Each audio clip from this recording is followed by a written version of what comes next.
बस मुझे ज्ञात है माता और पिताश्री में कौन श्रेष्ठ नर्तक है और कौन श्रेष्ठतम।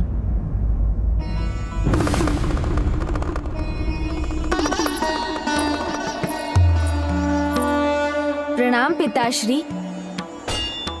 प्रणाम माता। अच्छा पुत्र, मैं भी तो सुनूं।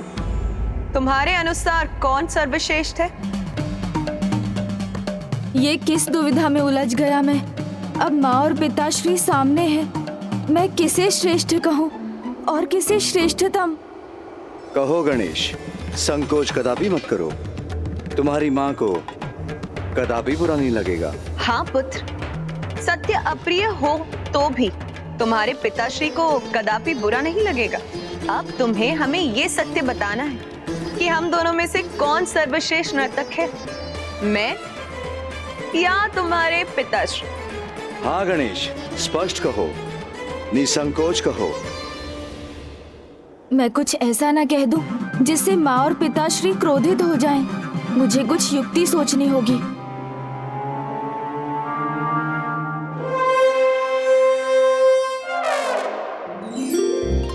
माँ, श्रेष्ठता का निर्णय लेने वाला मैं भला कौन हूँ? इसका निर्णायक तो संपूर्ण जगत को होना चाहिए। मैं कैसे कह दूं कौन है सर्वश्रेष्ठ नर्तक? पुत्र, तुम्हारे कहने का अर्थ मैं समझ गई और इसका निर्णय तो प्रतिस्पर्धा से ही स्पष्ट होगा। स्वामी, कदाचित इसमें आपको भी कोई आपत्ति नहीं होगी, क्योंकि इसके बाद संसार को ये स्पष्ट हो जाएगा कि नृत्य में सर्वाधिक कुशल कौन है। यदि आपको स्वीकार है तो भला इस प्रस्ताव को मैं कैसे नकार सकता हूँ। अपितु मैं तो आतुर हूँ संसार को नृत्य कला और कुशल नर्तक दोनों का परिचय देना चाहता हूँ। नृत्य के लिए माँ के चरण बढ़ाते ही इन योद्धाओं के जन्म का निर्धारण हो गया था।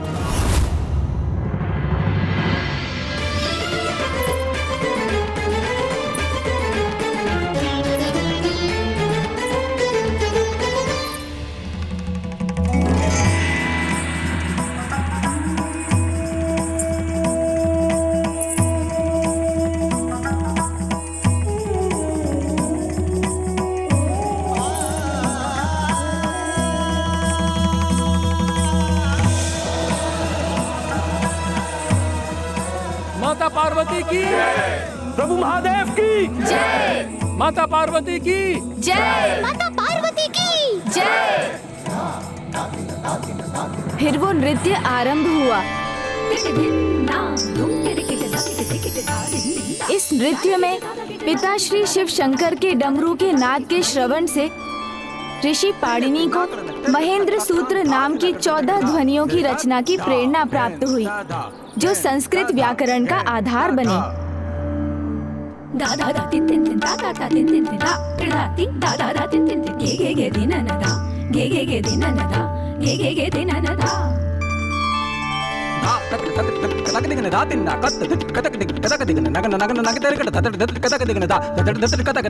वो अद्भुत दिव्य नृत्य तो संपूर्ण सृष्टि के लिए अत्यंत सुखद था। सभी दिशाएं शांत और दिव्य स्नेह के भाव से भर गई थीं। प्रकृति में एक असाधारण उल्लास का संचार हुआ था।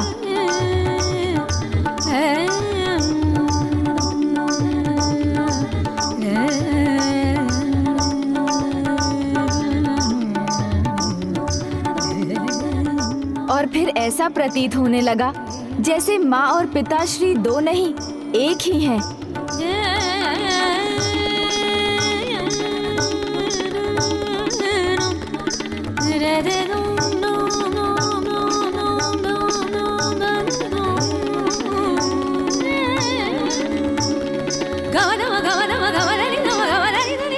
जो होता है वो प्रभु की लीला होती है। उनके इस नृत्य में एक क्षण ऐसा भी आया जब माँ की पायल टूट गई और सभी 9 घुंघरू छिटककर इधर उधर बिखर गए।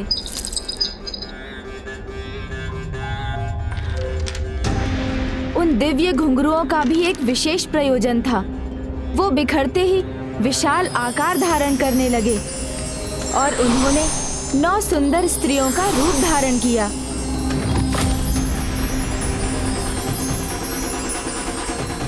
पिता श्री महादेव अभी भी नृत्य के आवेग में थे। तभी उनके मस्तक से श्वेत के कुछ कण गिरे।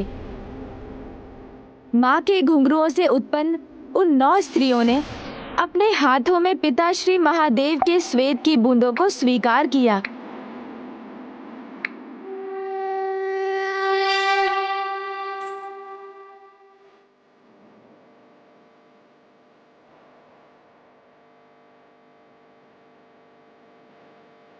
इस दिव्य घटना के उपरांत उन सभी 9 देवियों ने गर्भ धारण कर लिया, किंतु अभी किसी भी अन्य को इसका कोई भान नहीं था। स्वामी ने ये प्रमाणित कर दिया कि वो सर्वश्रेष्ठ नर्तक नटराज। मैं तो मात्र माध्यम हूँ देवी, आप स्वयं नृत्य कला है। मैं शरीर हूँ तो आप आत्मा। आपके बिना न मैं हूँ और ना ही मैं नृत्य कला।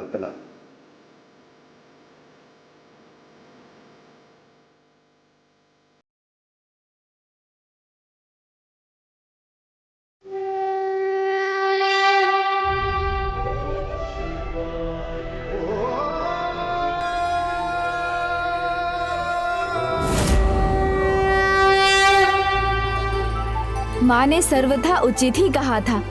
वो दोनों एक दूसरे के पूरक हैं और यही सुंदरता है विवाह के संबंध की। अब तो भैया को विवाह के लिए तैयार करने की मेरी इच्छा और भी तीव्र हो गई है।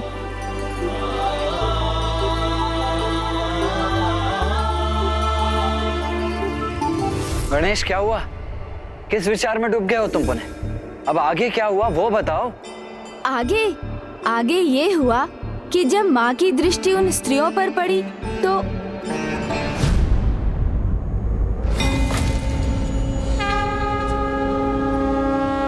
माँ के मुख का भाव क्यों बदल रहा है? वो अचानक क्रोधित क्यों हो उठी?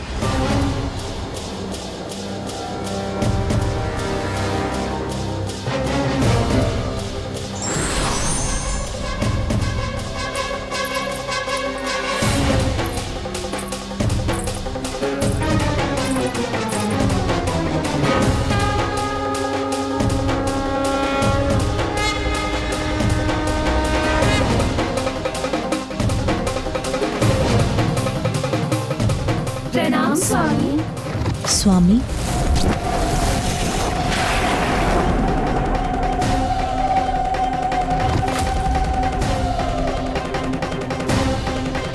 मेरे स्वामी को अपना स्वामी कैसे कहा आप सभी ने?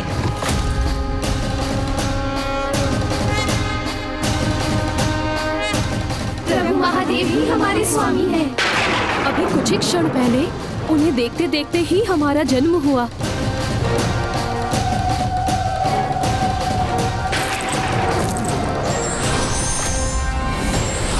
और उनके श्वेत से उत्पन्न संतानों को हम जन्म देंगी और हमारी मृत्यु के समय भी हमारी दृष्टि मात्र उन्हीं पर टिकी रहेगी।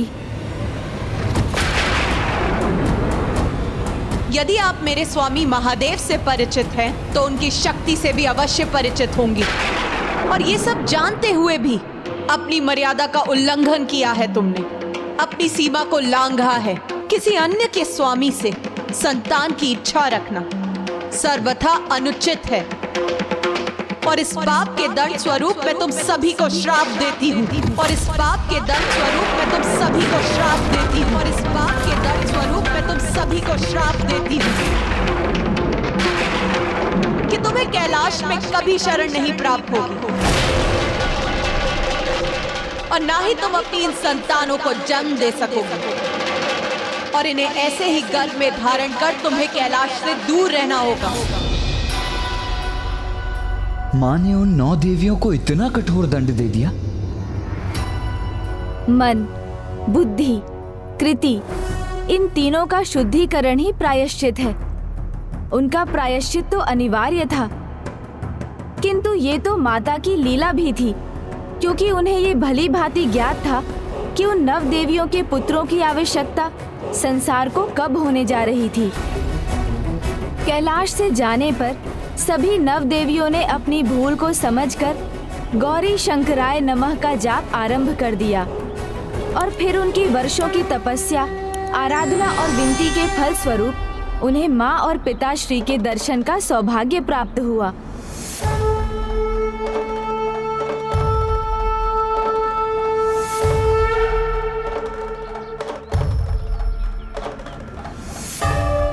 प्रभु, माता, बहुत बड़ी भूल हुई है हमसे। जन्म होते ही माया जंजाल ने हमें ग्रस्त कर लिया। हमें क्षमा कर दीजिए माता, और अपने शाप से मुक्त करने की कृपा कीजिए। प्रायश्चित से प्राणी नवजात हो जाता है। नवजात अर्थात सभी दोषों से रहित, पवित्र। तुम सभी का प्रायश्चित पूर्ण हुआ, किंतु मैं तुम्हें श्राप से मुक्त नहीं कर सकती। किंतु तुम्हारी भक्ति के कारण मैं उसकी अवधि कम अवश्य कर सकती हूँ। संसार में घटने वाली कोई भी घटना अकारण नहीं होती। उसके पीछे कोई न कोई उद्देश्य अवश्य छिपा होता है। जैसे तुम सभी का उत्पन्न होना, श्रापित होना, उसके पीछे एक महत्वपूर्ण उद्देश्य था। तुम सभी के मुख पर जिज्ञासा का भाव ये बता रहा है कि तुम सब भविष्य जानने के लिए आतुर हो। संसार में जब वो परिस्थिति आ जाएगी जब महाअसुरों का आतंक अपने चरम पर होगा, तब उनका अंत करने के लिए मेरे पुत्र देव सेनापति कुमार कार्तिकेय को अकेले युद्ध भूमि में जाना पड़ेगा। तब तुम्हारे पुत्र ही जन्म लेकर देव सेनापति के मुख्य सहायक बनेंगे और अपने जन्म को सार्थक करेंगे। धन्यवाद। और आज जब उस मायावी आसुरी पर्वत ने देवसेना के 7 देवताओं को निगल लिया, तो आप क्षण भर के लिए अकेले रह गए थे भैया। तभी इन सभी का जन्म हुआ।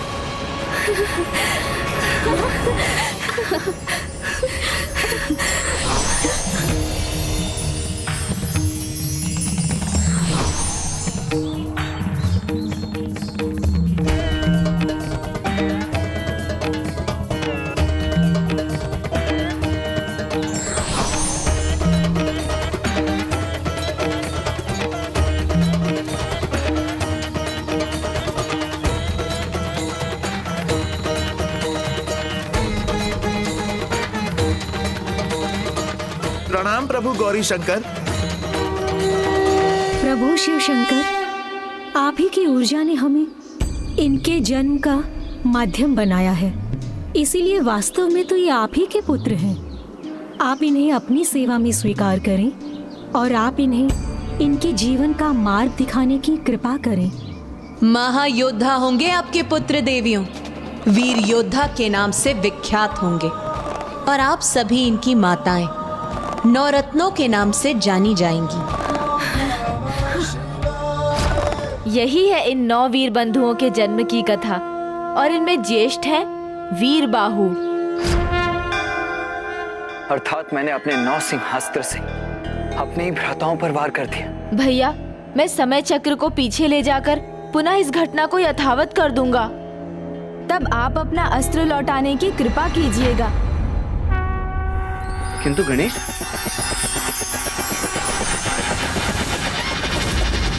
लीजिए भैया, मैं समय को पीछे ले जा चुका हूँ। अब आप यथाशीघ्र अपने 9 सिंहास्त्र को लौटा लीजिए। अनुज गणेश, न मेरे अस्त्रों को लौटाया जा सकता है, न ही उन्हें रोका जा सकता है।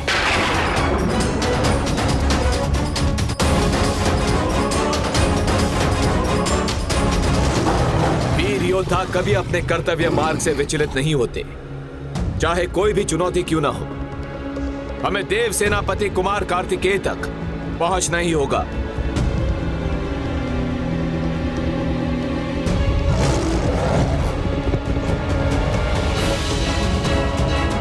एक ऐसा अनर्थ हो रहा है, मेरा अस्त्र कभी विफल नहीं होता।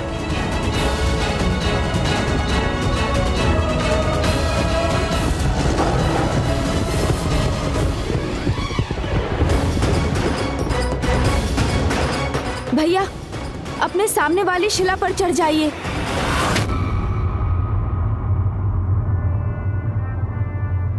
क्यों शीघ्रता कीजिए भैया,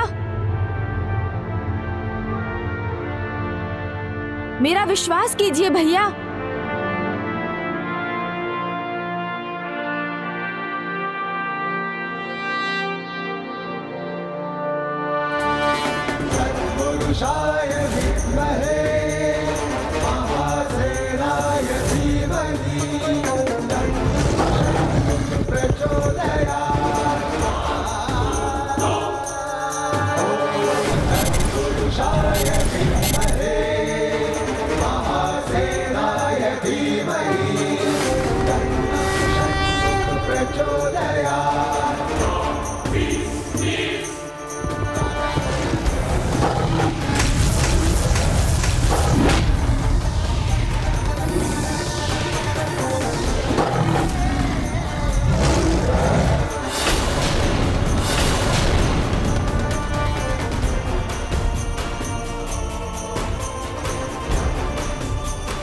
स्वामीनाथ की जय। मेरे सिंहास्त्र ने इन पर कोई आघात नहीं किया, ये कैसे हुआ? ये नौ योद्धा कौन है? इस बालक ने अपने रक्षकों को तो नहीं बुला भेजा है? भैया, ये आपके केवल भ्राता ही नहीं, भक्त भी हैं, और भक्त की शक्ति प्रभु के अस्त्र को भी उनके आशीर्वाद में बदल देती है। किंतु गणेश, मेरे इस अस्त्र को लौटाया नहीं जा सकता। यदि उस पर प्रत्युत्तर में प्रहार नहीं किया गया तो मेरा अस्त्र कदापि रुकेगा नहीं, और मेरे भक्त मेरे अस्त्र पर प्रहार कदापि नहीं करेंगे। तो ऐसे में हमारे पास क्या उपाय शेष रहता है? भैया, आप अपने इन वीर योद्धाओं को आदेश दीजिए कि वो इस नव से अस्त्र को शत्रु सेना की ओर मोड़ दें। उचित है अनुज। हे वीर योद्धाओ, अपने सामने इस अस्त्र का सामना करो और उसे शत्रु सेना की ओर मोड़ दो।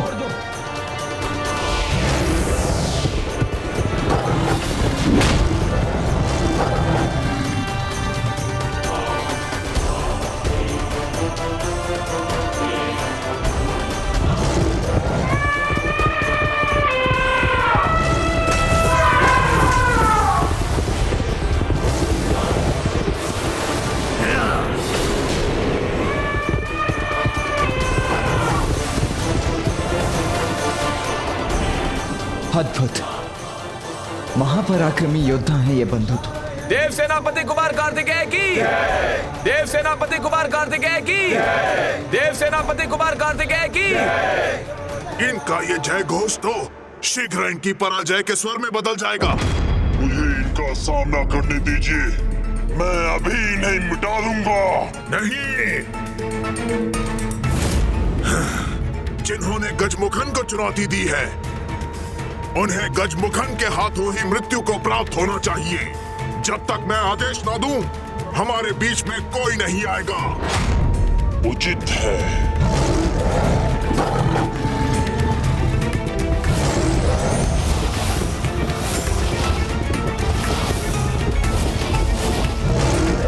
गजमुखन को भयभीत कर सके ना ऐसी कोई माया है, ना ऐसी कोई शक्ति, और ना ही कोई अस्त्र।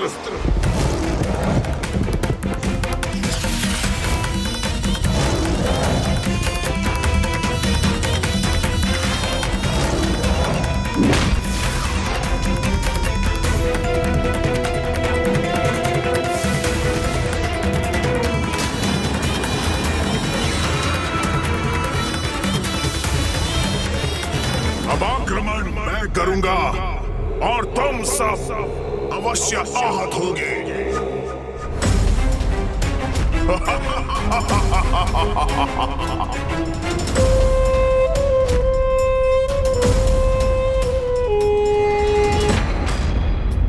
हमारा पहला प्रहार विफल हो गया। नहीं नहीं वीर बंधु, निराश होने का कोई कारण ही नहीं है। अभी तो मात्र एक अस्त्र विफल हुआ है, परास्त नहीं हुए हैं अभी हम। और देखिए तो, असुरों की समस्त सेना नष्ट हो चुकी है। कहीं ना कहीं ये हमारी विजय ही है। आपने सत्य कहा। हम पुनः प्रयास करेंगे और शीघ्र ही इस असुर को हम आपके चरणों में गिरा देंगे स्वामीनाथ।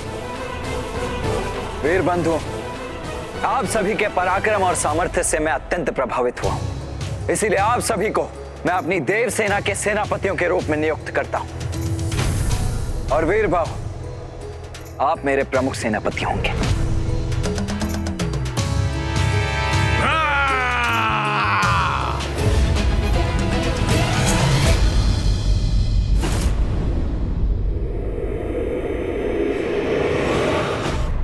तैयार हो जाइए, यह पुनः आक्रमण की सूचना है। सूचना है, किंतु आक्रमण की नहीं, तुम्हारी मृत्यु की।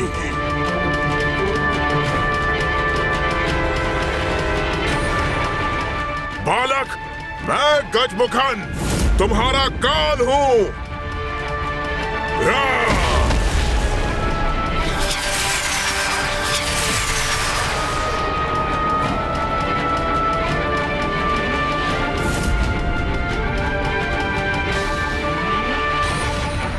युद्ध के लिए आतुर हो रहा है, तभी इसने यहाँ युद्ध भूमि का निर्माण कर दिया है।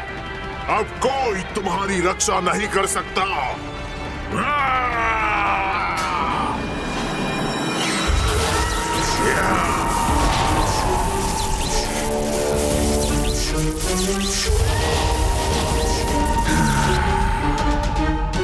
ये दुष्ट गजमुखन मायावी असुरों की सेना उत्पन्न कर रहा है।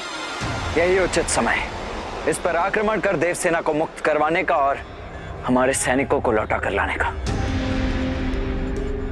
स्वामीनाथ, आपने मुझे सेनापति नियुक्त कर हमें कृतार्थ किया। अब मुझे उस गजमुखन को परास्त करना है। अपने सेनापति को अवसर देने की कृपा कीजिए स्वामीनाथ।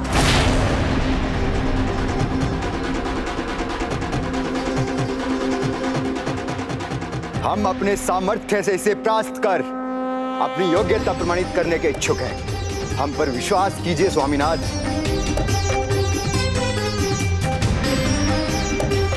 उचित है, किंतु आपको मुझे यह वचन देना होगा कि यदि आप पर कोई कठिनाई छाएगी तो आप यथाशीघ्र सहायता के लिए मुझे पुकारेंगे। आपकी आज्ञा का पालन अवश्य होगा प्रभु, और हमारा प्रयास होगा कि उस गजमुखन को लेकर आपको चिंता करने की कोई आवश्यकता ना पड़े। भ्राताओं, अपने अस्त्र धारण करो।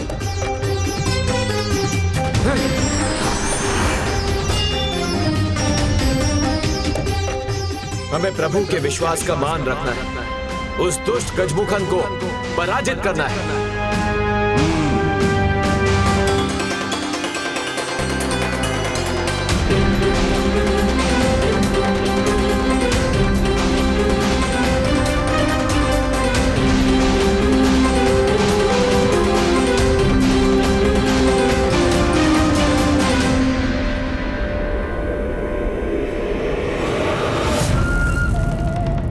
गजमुख, देवताओं को और उस बालक को जो देवताओं का सेनापति बना हुआ है, उन्हें बंदी बनाकर अभी तक लौटा क्यों नहीं है?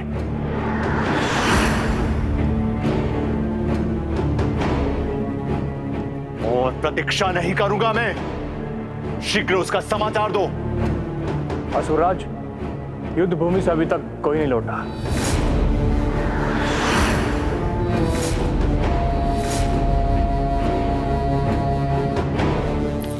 जाओ और जाकर ज्ञात करो क्रोच पर क्या घटित हो रहा है।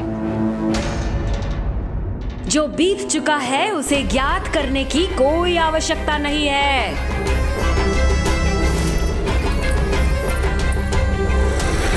आवश्यकता है तो सूचना की, जो भविष्य में घटित होने वाला है, जिससे उसे अपने अनुसार तुम दिशा दे सको। किंतु भविष्य का ज्ञान तो तभी होगा जब कोई पंचांग देखे और उन भाविक घटनाओं को तुम्हारे सामने व्यक्त करे, और इसके लिए ब्रह्मदेव से उपयुक्त भला और कौन हो सकता है।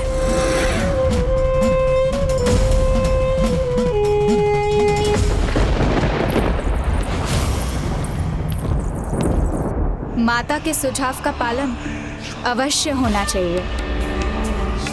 जो मैं करूंगी ज्येष्ठ। ब्रह्मदेव को आपके सामने प्रस्तुत होने पर विवश कर दूंगी।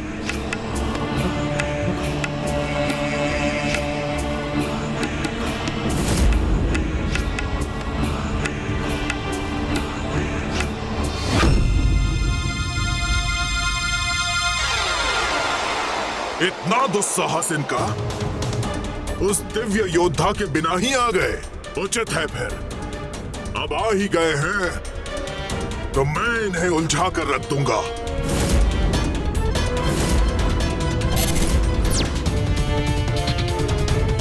आक्रमण!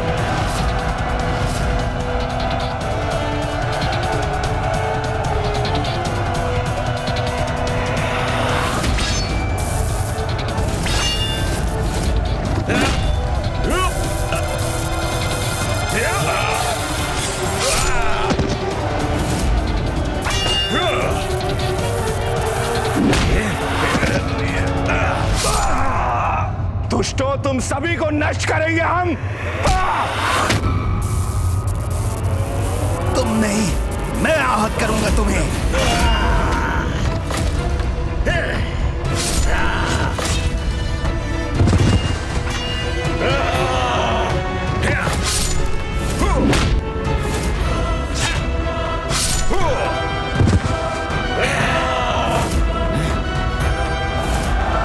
अब मेरे भ्राताओं के अस्त्रों के समान मेरा गदा इन असुरों का संहार करेगा।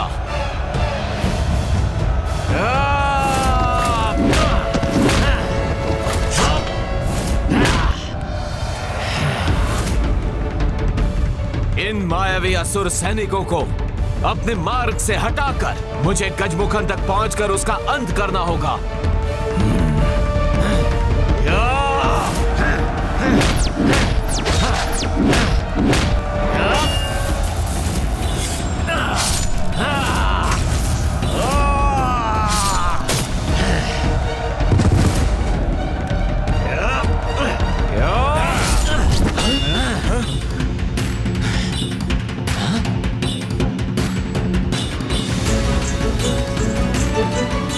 ये क्या? हम तो अभी भी वही हैं जहां से हमने आरंभ किया था।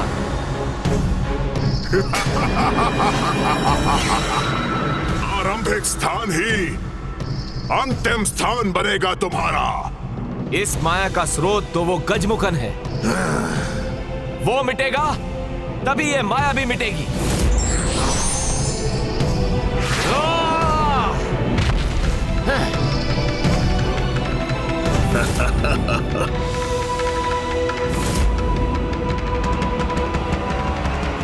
गजमुखन, इस बार तुम्हारी माया भी विफल होगी।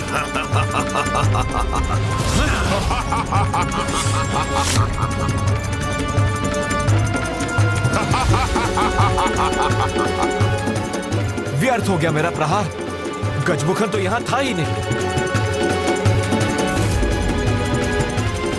जय पराजय हमारी सोच पर निर्भर है। मान लो तो पराजय, ठान लो तो जय। इसलिए निराश मत हो भ्राताओं। हमें ठान कर आगे बढ़ना है और गजमुखन तक पहुंचना है।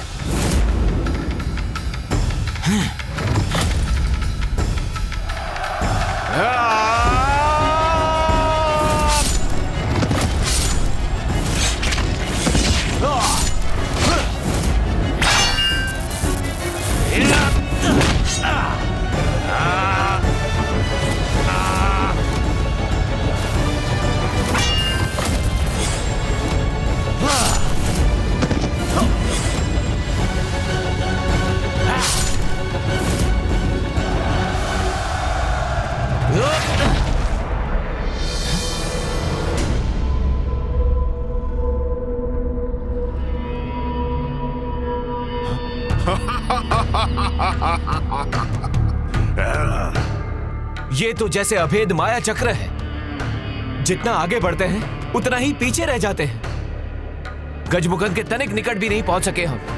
और कितने समय इसी प्रकार का व्यर्थ युद्ध करते रहेंगे हम? कदाचित गजमुख सर्वप्रथम उन्हें थकाना चाहता है। नहीं देवराज, इसके पीछे तो अवश्य ही कोई बहुत बड़ी योजना है। कोई और ही कारण है। इस दुष्ट गजमुखन ने स्वयं को अपनी माया से सुरक्षित किया हुआ है।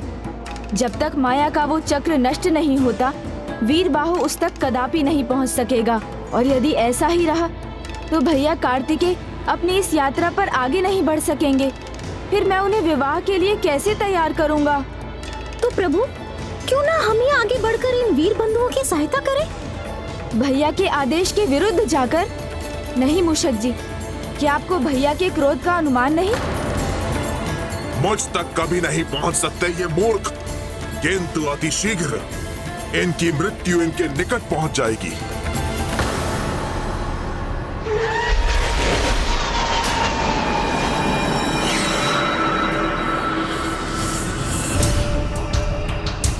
दुर्मुखी, सामने आओ। मैं तुम्हारे लिए ऐसा कार्य लाई हूँ जिसमें तुम्हें बहुत आनंद आएगा। बोलो अजामुखी, क्या कार्य है?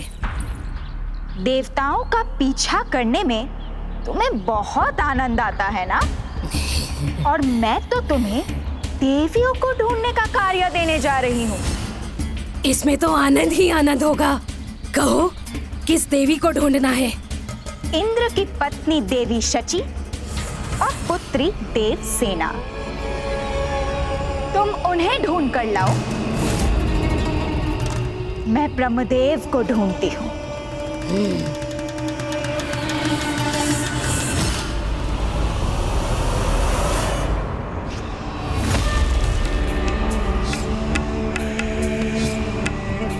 ब्रह्मदेव, बाहर आइए।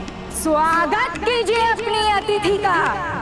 देखिए, किसका आगमन हुआ है आपके द्वार पर। आप पर छाया वो भयंकर संकट जिसकी आपने कल्पना भी नहीं की होगी।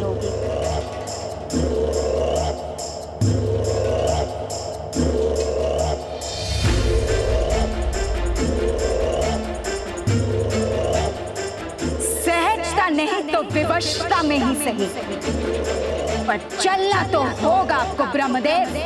नहीं तो आप जानते ही होंगे कि मैं संपूर्ण ब्रह्मलोक को अपने सींगों पर उठाकर ले जा सकती हूँ। अब आप निर्णय कर लीजिए। कोई उत्तर नहीं दिया आपने तो कदाचित मुझे अपनी शक्ति का प्रदर्शन करना ही होगा।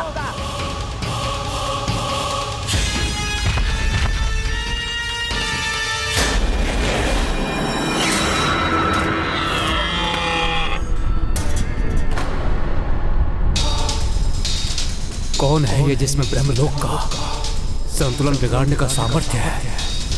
यदि ब्रह्मलोक अपने स्थान पर नहीं रहा तो संपूर्ण सृष्टि असंतुलित हो जाएगी।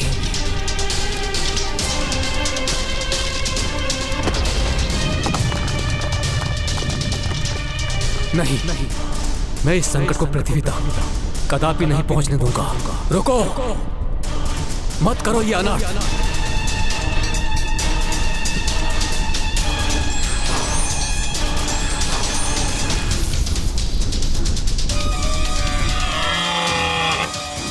मैं प्रस्तुत हूं, तुम्हारी जो भी इच्छा हो पूर्ण कर लो, किंतु इस संपूर्ण सृष्टि को हानि मत पहुंचाओ।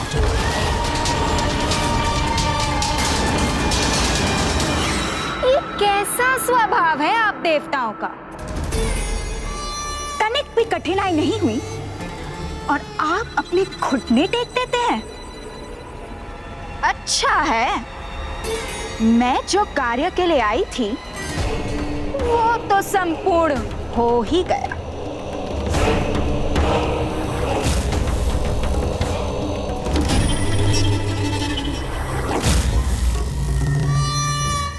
आनंद तो अब आएगा। पीछे हटो दुष्टासुर।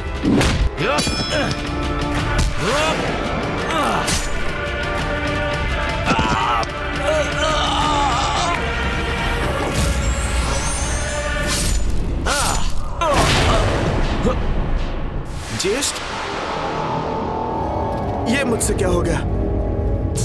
मुझे क्षमा कर दीजिए। स्वयं को दोष ना दे। ये माया जाल है जिसका उपयोग उस दुष्ट ने इस युद्ध में किया है। हमें इस माया को रोकने के लिए कोई उपाय करना होगा।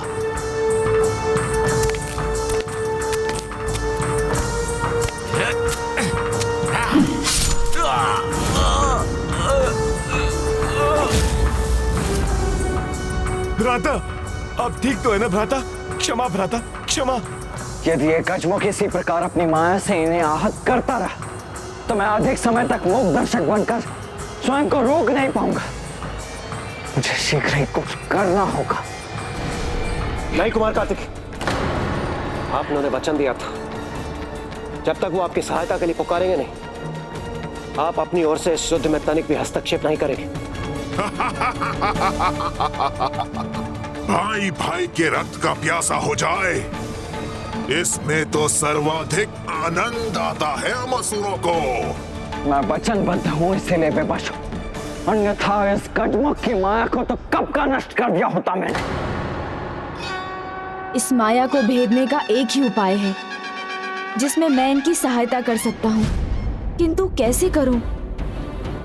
वीर बंधुओं के पुकारे बिना यदि मैं गया तो भैया मुझे क्षमा नहीं करेंगे। हम तो जैसे उस दुष्ट के हाथों की कठपुतली बन गए हैं। प्रभु कार्तिकेय कितने निराश होंगे। कैसा विघ्न है ये जो हटने का नाम ही नहीं ले रहा। विघ्न?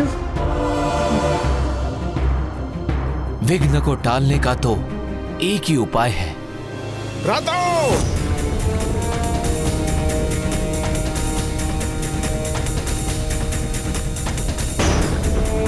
अब समस्या समझ गया मैं। इस युद्ध के आरंभ में हमने प्रथम पूज्य विघ्नहर्ता गणेश जी का स्मरण जो नहीं किया है, इसीलिए विघ्न संकट बनकर हमारे सामने खड़ा है। किंतु अब हम क्या करें? अब एक भी पग उठाने से पहले हम सर्वप्रथम प्रभु गणेश जी का नाम लेंगे।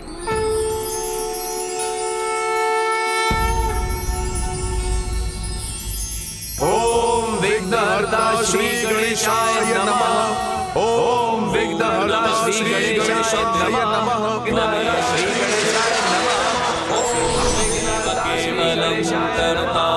त्वमेव केवलं धर्तासि, त्वमेव केवलं हर्तासि, त्वमेव सर्वं खल्विन्दं ब्रह्मासि।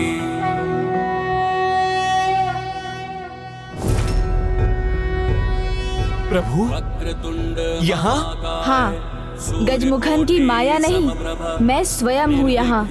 गुरु में देव सर्व कार्येषु सर्वदा।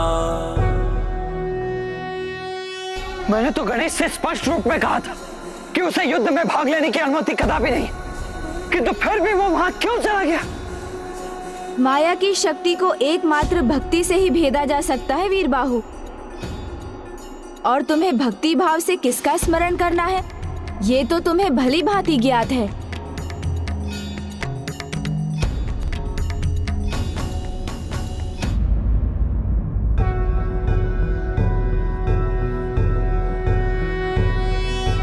योगीश्वरो महासेनः कार्तिकेयो अग्निनन्दनः स्कन्दः कुमारः सेनानिः स्वामी शंकर संभव।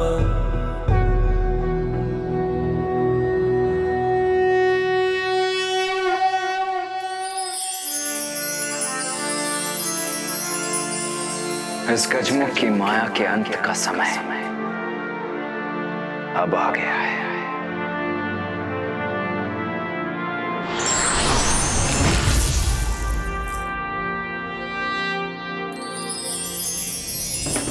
पुरुषाय विद्महे महासेनाय धीमहि तन्नः षण्मुख प्रचोदयात्।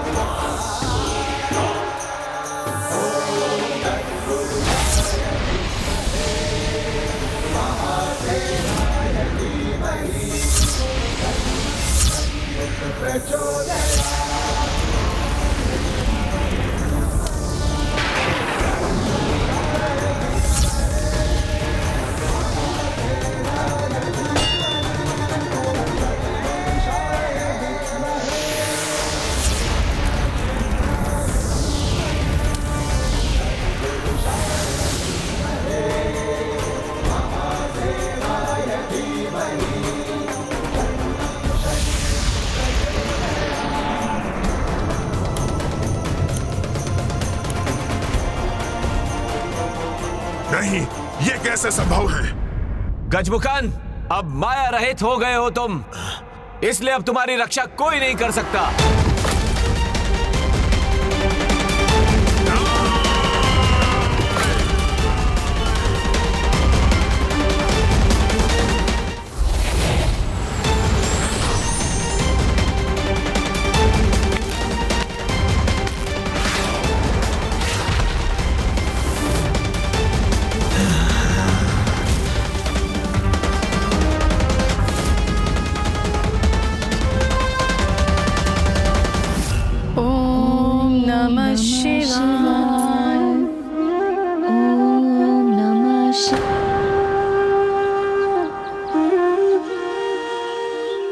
माता, मैं प्रभु की पूजा के लिए बेलपत्र लेकर आती हूँ। रुको पुत्री देवसेना, सावधान रहना। देवसेना अर्थात दुर्मुखी ने इन देवियों को ढूंढ लिया। माता, आप चिंता न कीजिए, प्रभु के आशीर्वाद के रूप में स्वयं प्रभु मेरे साथ, हमें कुछ नहीं होगा।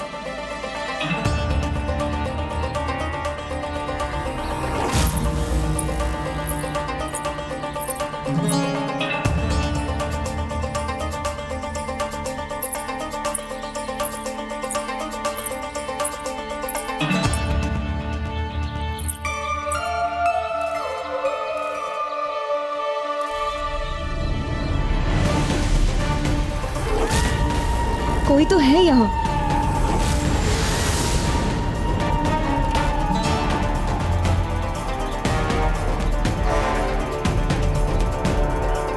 पर यहाँ तो कोई नहीं है।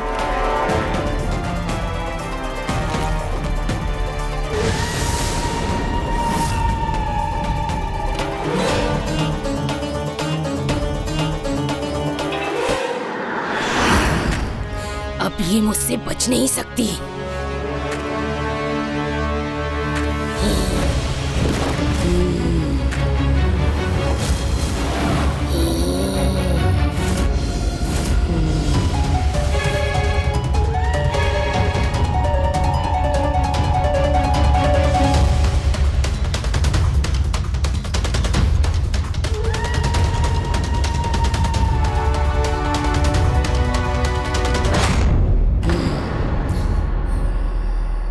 तुम सभी इसको पकड़ो, मैं इंद्र की पत्नी सची को लेकर आती हूँ।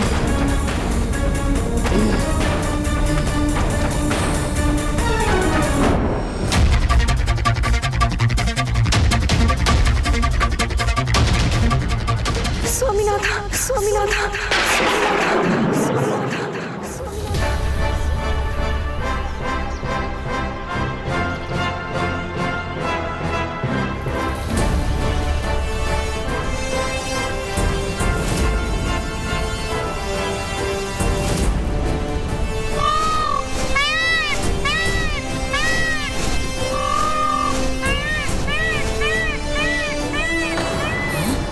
ये मयूर का स्वर कहाँ से आया?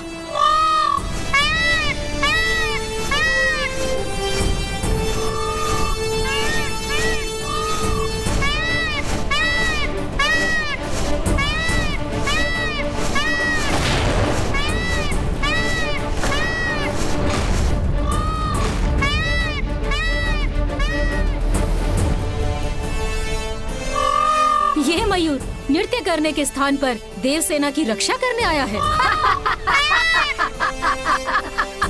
मारो इसे।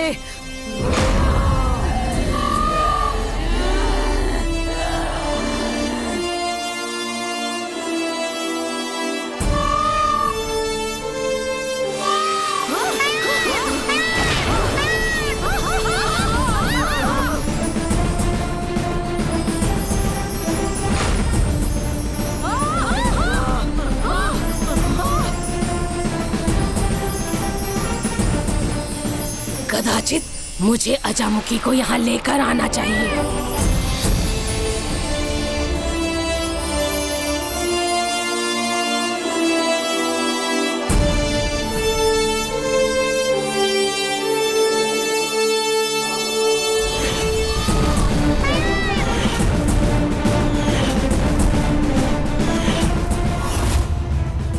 मुझे ये दृश्य क्यों दिखाई दे रहे हैं?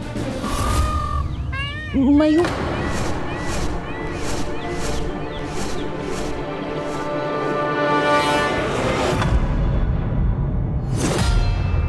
गजमुखन पर वार करना इतना सरल नहीं।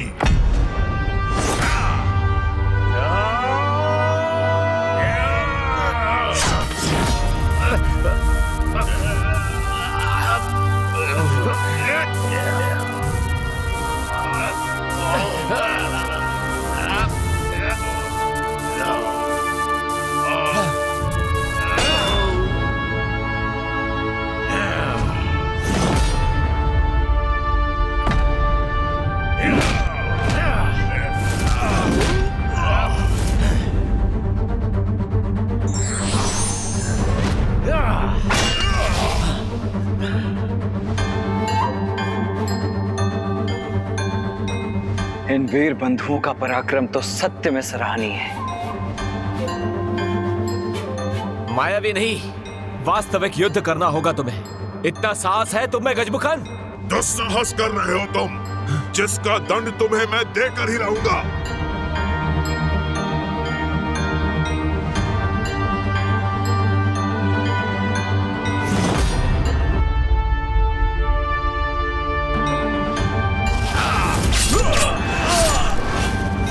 ज्येष्ठ,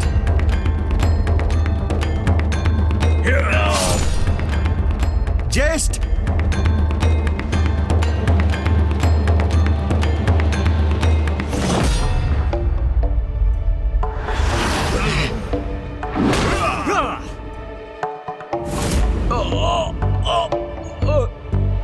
कोई नहीं आएगा बीच में।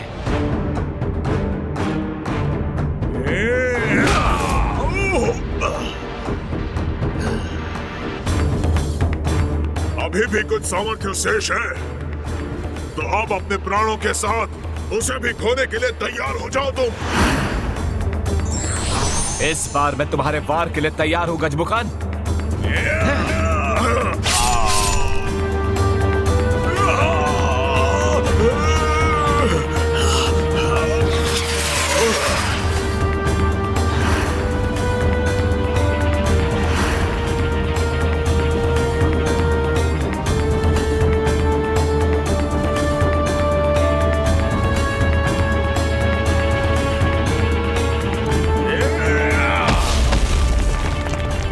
ये दुष्ट अब क्या कर रहा है?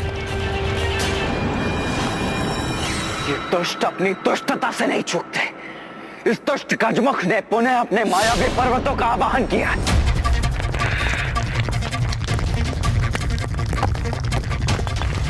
देव सेनापति कुमार कार्तिकेय, वीर बंधुओं को इस पर्वतों के विषय में तनिक भी ज्ञात नहीं। इससे पूर्व कि वो इस विषय में कुछ भी ज्ञात कर पाए, असहायता की गुहार लगाए। ये असुरी मुख इन्हें अपने मुख में निगल लेगा।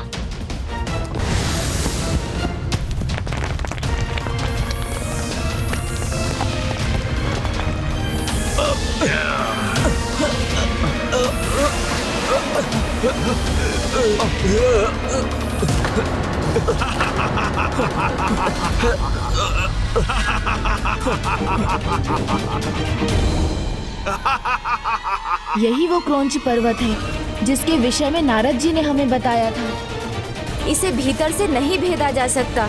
इसे बाहर से नष्ट करने के लिए अब तो भैया कार्तिकेय को इस युद्ध में उतरना ही होगा।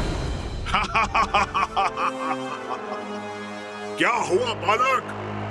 तुम्हारे सहायक योद्धा तो अदृश्य हो गए। इंद्र और उसके देवता तुम्हारी कोई सहायता नहीं कर सकते। अब तो तुम्हें मुझसे अकेले ही युद्ध करना होगा।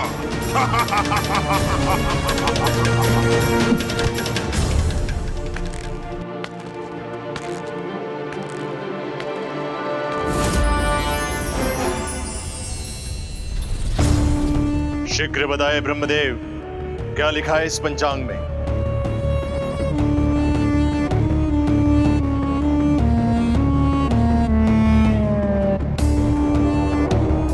संकट, घोर संकट आने वाला है तुम असुर पर।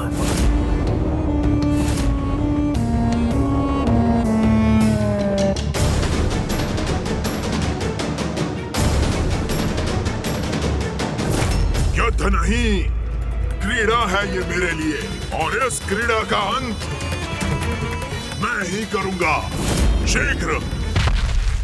ये तुम नहीं, अभी तो तुम्हारा अहंकार बोल रहा है गजमुख। तुम्हारा ये अहंकार तुम्हारे सर्वनाश का कारण बनेगा।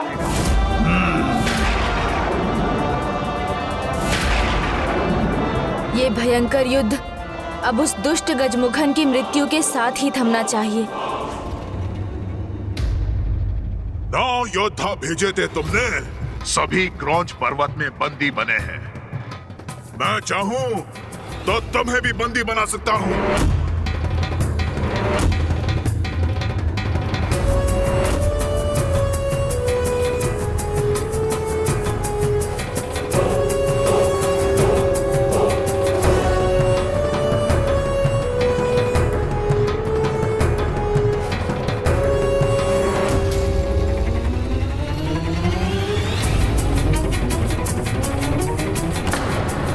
अब इस गुफा को भीतर से ही भंग करेंगे हम।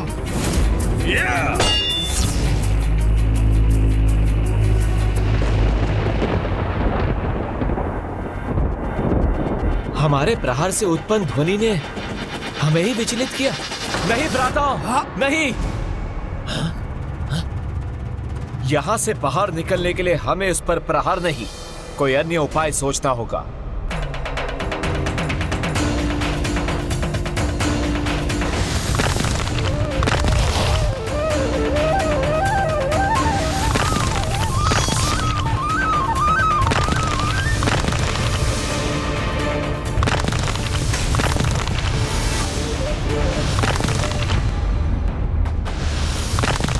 यहाँ तो सब कुछ मायावी प्रतीत हो रहा है।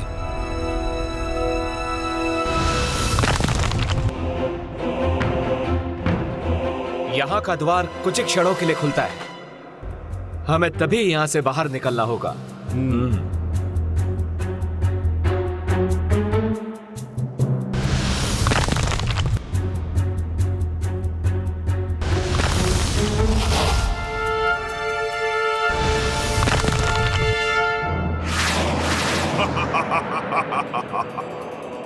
तुम्हारे योद्धा क्रौंच के भीतर तो प्रवेश कर गए हैं, किंतु वो बाहर नहीं आ पाएंगे।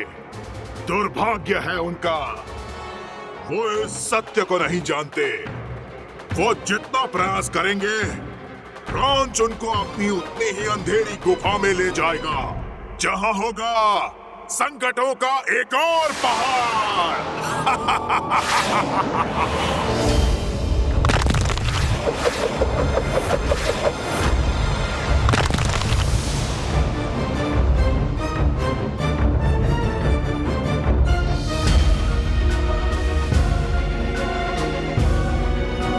बाहर नहीं, और भीतर पहुंच गए हैं हम। सावधान भ्राताओं,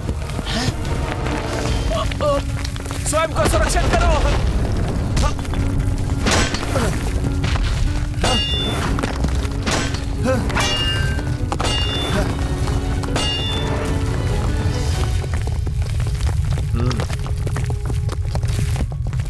ज्येष्ठ, अब तो ये संपूर्ण छत हम पर ही गिर रही है। हमें यहाँ से लौटना होगा, किंतु उसके लिए इस द्वार का खुलना भी अनिवार्य है।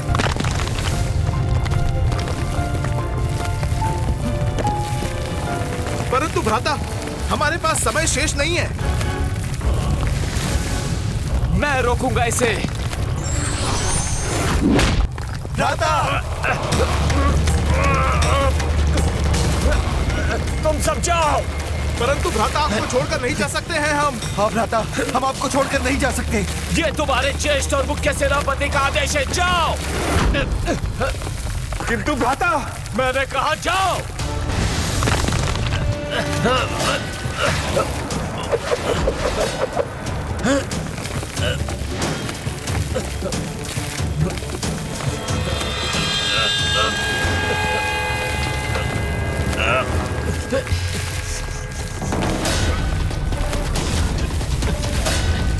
जय स्वामी कार्तिकेय।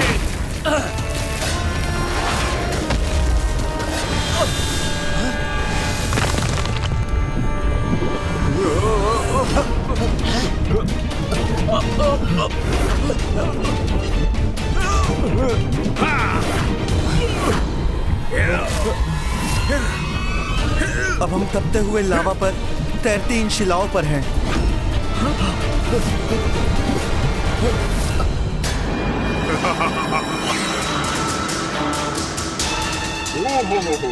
भयभीत हो गए? भीरू और दुर्बल ही संकट में अपने स्वामी का स्मरण करते हैं। किंतु कोई लाभ नहीं, कोई उनकी रक्षा नहीं कर सकता, क्योंकि अब वो ऐसे विषैले स्थान में प्रवेश करेंगे जहां बड़े से बड़े विषैले जीव भी उस स्थान की विषैली वास्तव में जीवित नहीं रह पाते। अब तुम्हारे 9 योद्धाओं के साथ भी यही होगा। बालक, अब तुम्हारे पास 2 ही विकल्प हैं। या तो अपने योद्धाओं की रक्षा करते हुए मृत्यु के मुख में जाओ, या यहाँ रुककर मेरे हाथों मृत्यु का ग्रास बनो। शीघ्र चुनाव करो, निर्णय तुम्हारे हाथ में है।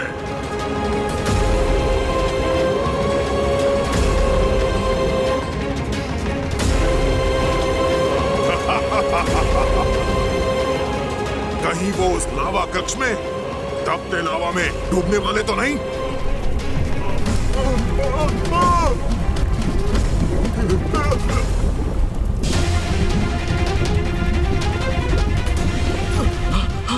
भांति मायावी है ये दुष्ट, भांति भांति के छल रच रहा है, और इसे पार कर पाना इतना सरल नहीं होगा। कहीं भैया कार्तिकेय वीर बंधुओं की रक्षा हेतु भीतर न चले जाएं। आप ही ने कहा था ना, इस क्रौंच पर्वत को भीतर से नहीं भेदा जा सकता, फिर वो भीतर न उलझ जाएं। भैया उचित चुनाव करें, यही आशा तो मुझे भी है। मारने वाले से कहीं बड़ा होता है बचाने वाला गजमुख, किंतु तुम्हारे अंत के उपरांत दुष्ट, क्योंकि एक योद्धा का प्रथम धर्म होता है अपने शत्रु को पराजित करना, जिसे मैं निभाऊंगा और फिर अपने योद्धाओं को भी मुक्त करूंगा। अद्भुत बालक हो, किंतु तुम्हें युद्ध के नियम भली भांति ज्ञात है, तो अब मेरी शक्ति का भी परिचय प्राप्त करने के लिए तैयार हो जाओ। उचित है, तो युद्ध आरंभ करने से पूर्व मैं तुम्हें भी 2 में से एक विकल्प चुनने का अधिकार देता हूं। या तो वीर योद्धाओं एवं अन्य देवताओं को मुक्त कर धर्म पद स्वीकार करो, अन्यथा युद्ध में अपने अंत के लिए तैयार हो जाओ। युद्ध करूंगा मैं, गजमुखन पीछे हटना नहीं, युद्ध करना जानता है।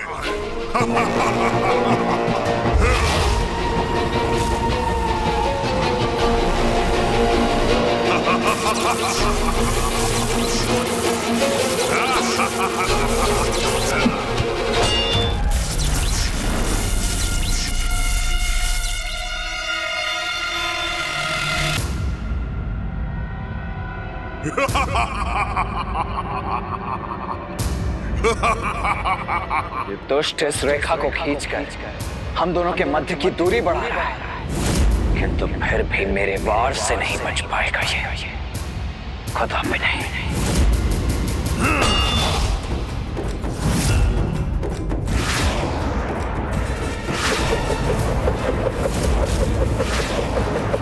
गजमुख के इन अस्त्रों को रोकना होगा मुझे।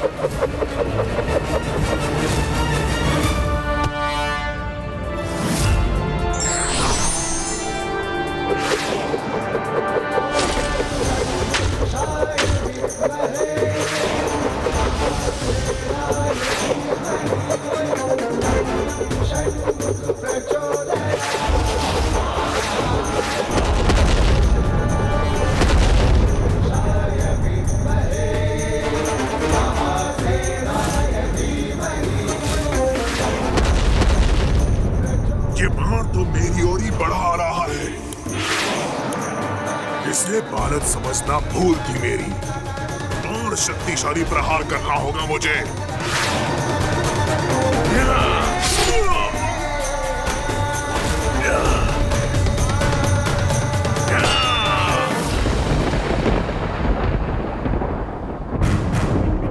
इतनी दुर्भावना असुरों के प्रति कि सत्य देखने में आप असमर्थ हो गए ब्रह्मदेव।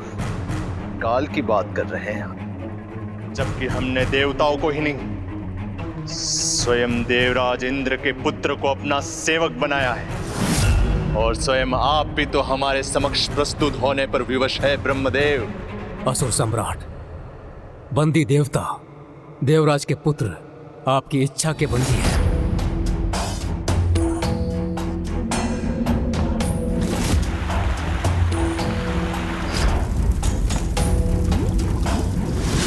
अब मैं भी विवश हूं आपका आदेश मानने के लिए,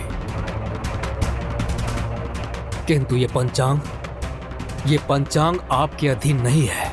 ये तो वही दिखाएगा जो सत्य है, जो होने वाला है, और इसके अनुसार संकट में है आपका भ्राता।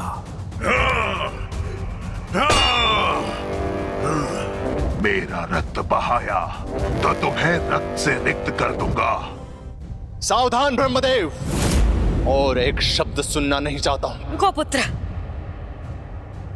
ब्रह्मदेव भविष्य दिखा रहे हैं, उसे गंभीरता से लो। सावधान हो जाओ, गजमुख के लिए सहायता भेजो। किंतु मां, स्वयं नारायण को विवश करने वाले मेरे पराक्रमी भ्राता और आपके शक्तिशाली पुत्र गजमुख को किसी की सहायता की क्या आवश्यकता है?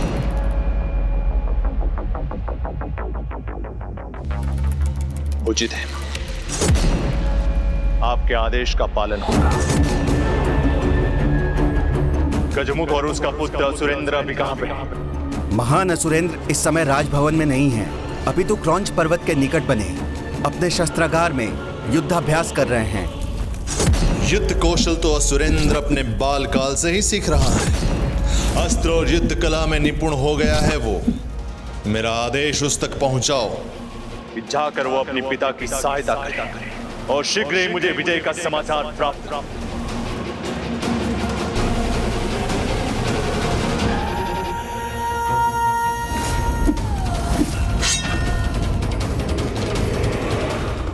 स्वामी, मैं अपने पुत्र के विवाह को लेकर अति उत्साहित थी और मैंने तो अपने पुत्र वधुओं को भी ढूंढ लिया था, जो पूर्व जन्म से ही उसकी प्रतीक्षा कर रही थी।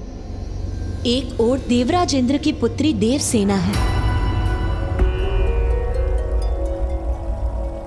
चिंता मत कीजिए माता, प्रभु कुमार कार्तिकेय स्वयं गए हैं भ्राता जयंत को लौटाने, और वो उसे सुरक्षित वापस लेकर आएंगे।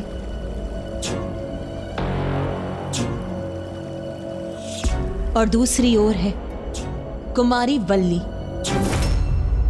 मैं आप दोनों को एक वचन देता हूं कि आपके अगले जन्म में जब सभी परिस्थितियां उचित होंगी, मैं आप दोनों से विवाह अवश्य करूंगा।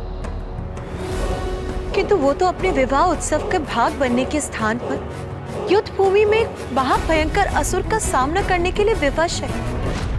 इस छोटे से आघात से तनिक भी विचलित नहीं हुआ हूं मैं। विजय प्राप्त करोगे तुम मेरे विरुद्ध, इसकी आशा त्याग दो बालक। आशा नहीं, अपितु पूर्ण विश्वास है मुझे। विश्वास अच्छा होता है बालक, किंतु अति विश्वास सर्वनाश की ओर ले जाता है।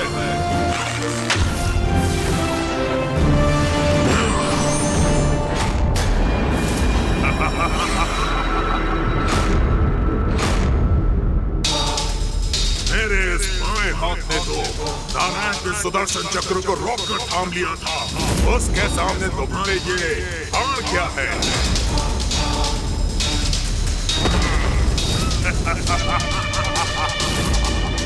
स्वयं तुम्हारे नारायण भी मेरा बाल बांका नहीं कर पाए, तो तुम बालक मुझे क्या हानि पहुंचाओगी?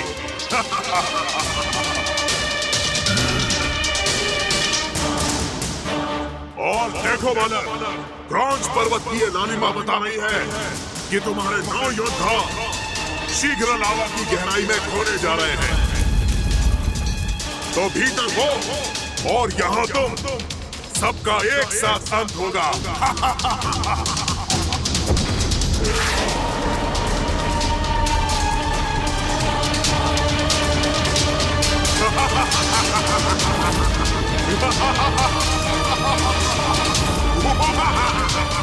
जज्ञात, ये दुष्ट मायावी असुर युद्ध के प्रत्येक चरण में माया का प्रयोग अवश्य करेगा।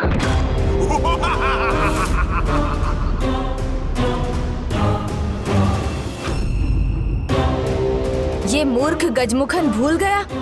अभी कुछ क्षण पहले ही तो भैया ने उसकी माया को नष्ट किया था, तो उन पर माया के प्रयोग का कोई लाभ कैसे होगा? नहीं गजमुख, न तुम्हारी ये माया मुझ पर सफल होगी और न ही वीर बाहु और उसके पराक्रमी वीर योद्धा भ्राताओं का कोई अनर्थ होगा।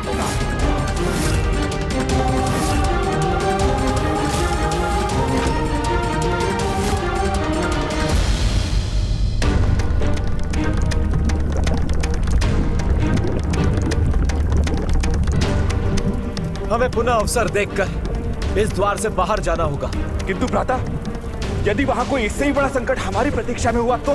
अपने पराक्रम पर विश्वास रखो भ्राता।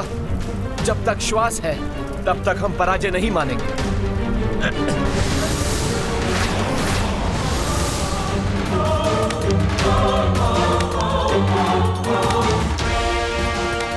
प्रत्यक्ष को प्रमाण क्या गजमुख? देख लो, मेरे वीर योद्धा तुम्हारे उस लावा के संकट को टालने में सफल रहे हैं। नहीं, उन्होंने संकट टाला नहीं है, अपितु और गहरे संकट में उलझ गए हैं। किंतु तुम उनकी नहीं, अपनी चिंता करो। तुम्हारा अंत प्रत्यक्ष रूप से तुम्हारे सामने खड़ा है।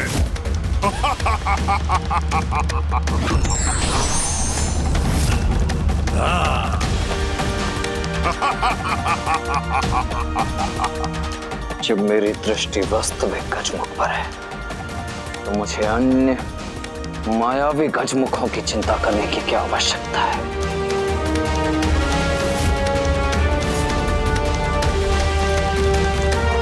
बालक, तुम भूल कर रहे हो। मैं ही हूँ वास्तविक गजमुखन। नहीं, मैं हूँ वास्तविक गजमुखन। बालक।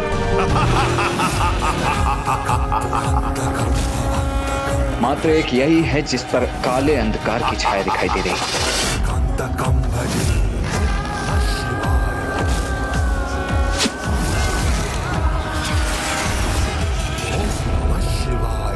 अपने भीतर के वास्तविक अंधकार को नहीं छिपा सकते तुम गजमुख, इसीलिए तुम्हारा परिचय करना अत्यंत सरल और स्पष्ट है।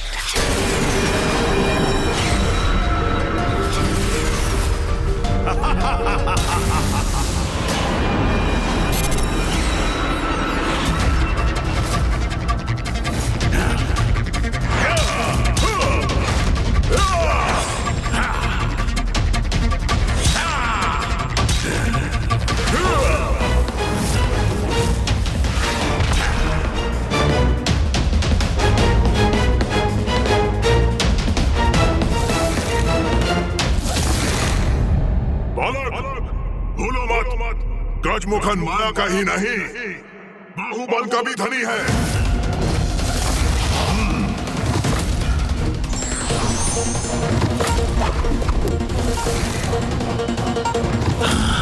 मुझे कोई अंतर नहीं पड़ता गजमुख।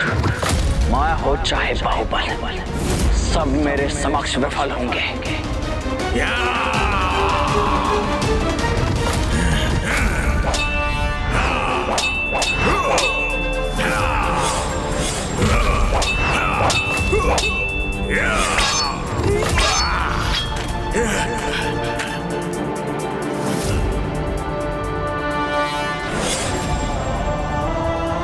हाय गजमुख, अब और अधिक समय नहीं दे सकता मैं तुम्हें।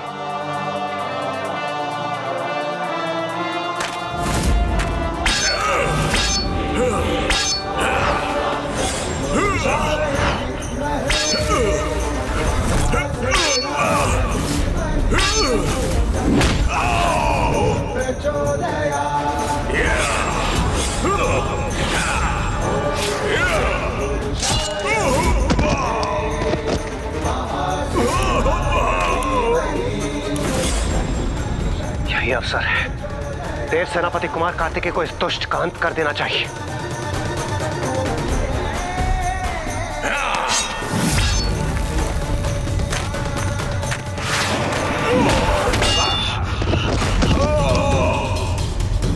कुमार कार्तिकेय के पराक्रम का सामना करना किसी भी योद्धा के लिए सरल नहीं होगा।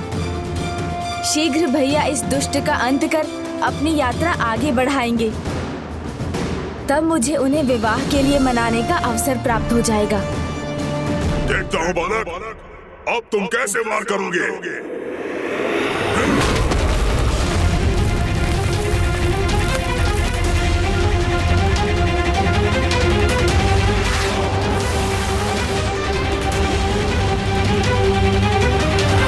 अनेकों स्थानों को पार कर हम इन नुकीली शिलाओं वाले कक्ष में पहुंच गए हैं।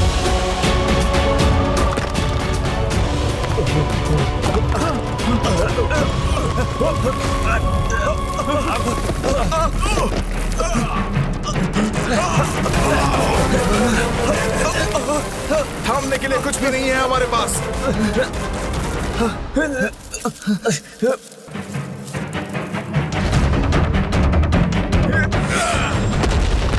शीघ्र ही सब लोग इसे थाम लीजिए और दूसरे कक्ष में प्रवेश कीजिए।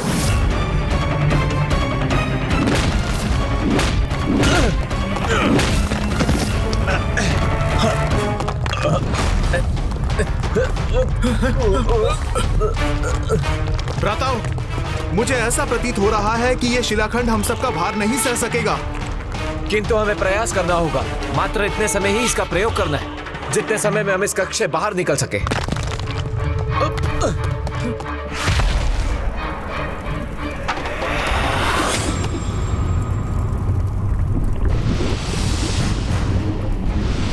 मेरा खड़क, इसे क्या हो रहा है? यहाँ कोई अस्त्र शस्त्र नहीं, मात्र शक्ति और बाहुबल का प्रयोग ही सफल होता है, जो कदाचित तुम्हारे पास है ही नहीं। मूर्ख! एक छोटी सी चींटी भी बड़े से बड़े गज का अंत कर देती है। मुझे देखकर दुर्बल बालक समझने की बहुत बड़ी भूल कर रहे हो। बहुत बड़ी भूल कर रहे हो। तो आओ, अपनी शक्ति का परिचय दो मुझे। उचित।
मैं गजमुखन, जिसमें सहस्त्रों गजों की शक्ति निहित है, इसे तनिक भी क्षति पहुंचाने में असमर्थ क्यों हो रहा हूं?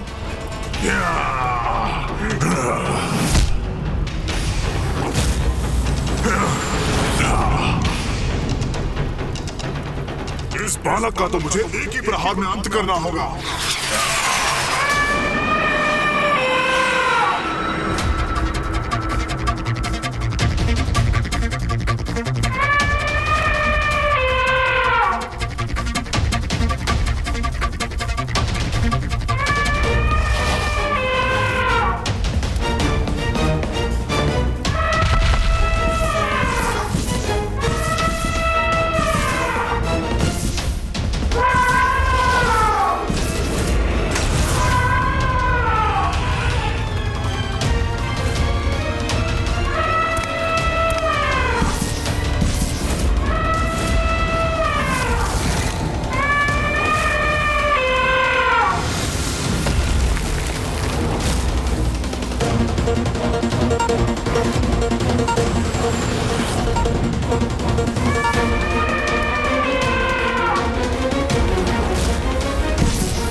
संभव है कि आपके पिताश्री महान गजमुखन संकट में हों।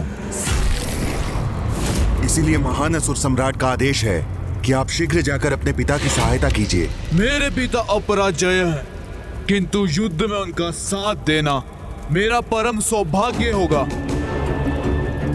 जाओ, जाकर कह दो असुर सम्राट से कि मैं और पिताश्री शीघ्र ही शेष देवताओं को बंदी बनाकर लौटेंगे।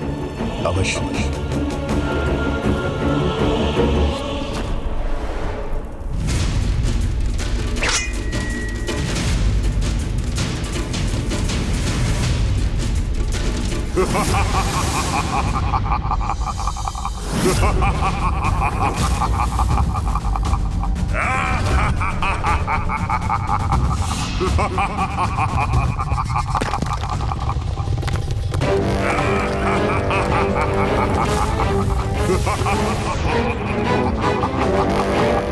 अब और घृणा नहीं, अब तुम्हें उस अस्त्र का सामना करना होगा जो कभी नारायण के हाथों की शोभा था, जो अब मेरे पास है।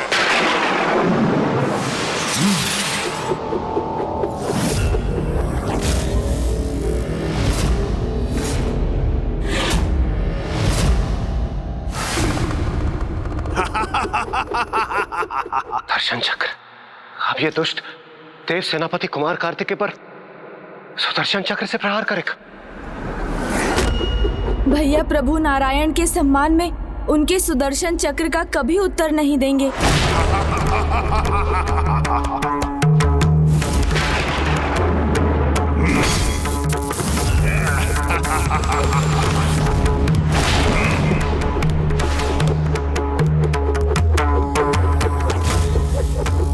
नहीं, नारायण के इस महान अस्त्र पर प्रहार करने की मैं कल्पना भी नहीं कर सकता।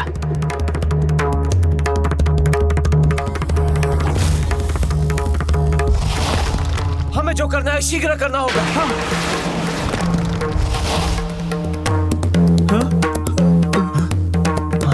ये कक्ष अन्य स्थानों से अधिक सुरक्षित प्रतीत हो रहा है।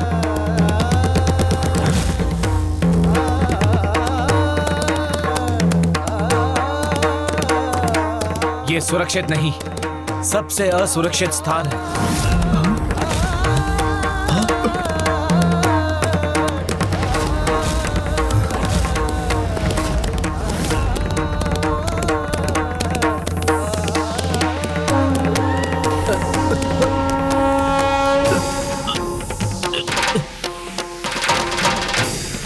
ये अवश्य विषैली वाष्प है।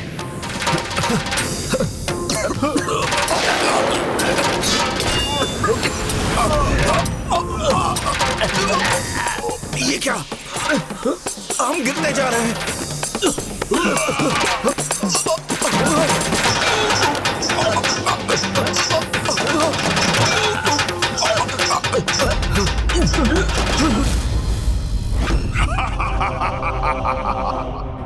अब कुछ ही समय शेष है।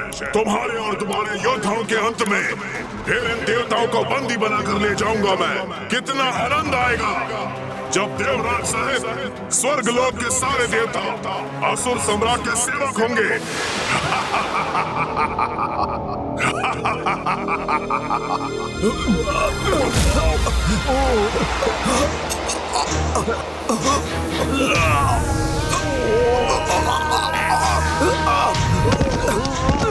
हम सभी पे विष का प्रभाव ऐसा ही बढ़ता रहा तो हम अपनी रक्षा नहीं कर पाएंगे।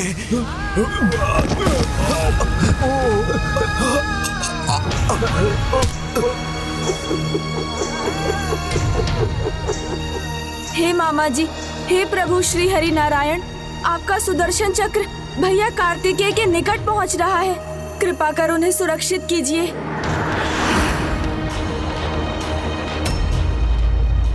स्वयं महादेव से वरदान स्वरूप प्राप्त इस सुदर्शन चक्र को रोककर मैं उसका अपमान नहीं कर सकता पुत्र। कार्तिकेय को लक्ष्य करके इसका प्रहार किया गया है। अब कार्तिकेय ही इसे रोक सकता है।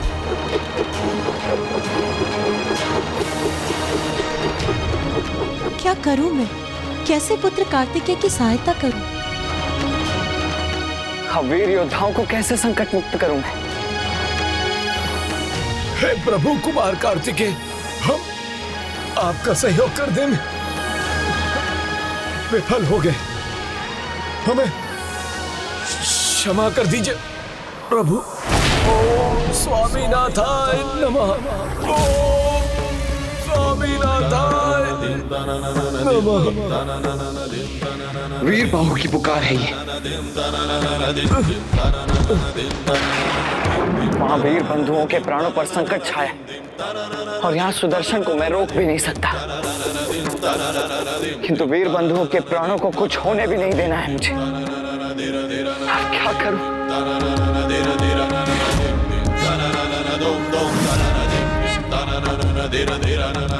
अब इस कठिन परिस्थिति में मेरी समस्या का मात्र एक ही उपाय है, मां का शक्ति दंड। शक्ति दंड, शक्ति दंड। ओम महाशक्तिये नमः। ओम महाशक्तिये नमः। ओम महाशक्तिये नमः। ओम महाशक्तिये नमः।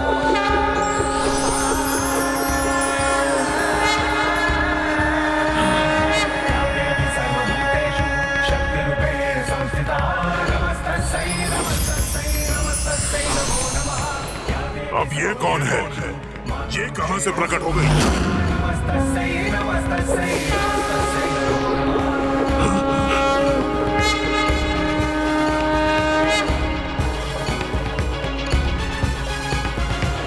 प्रणाम माँ।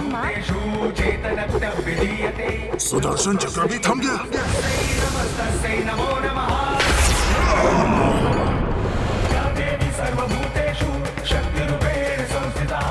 माँ और प्रभु नारायण एक ही तत्व हैं, तो सुदर्शन माँ की ओर भला कैसे बढ़ सकते हैं? और यदि जिसके साथ माता की शक्ति है, सुदर्शन भी उसी के सहायक बनेंगे।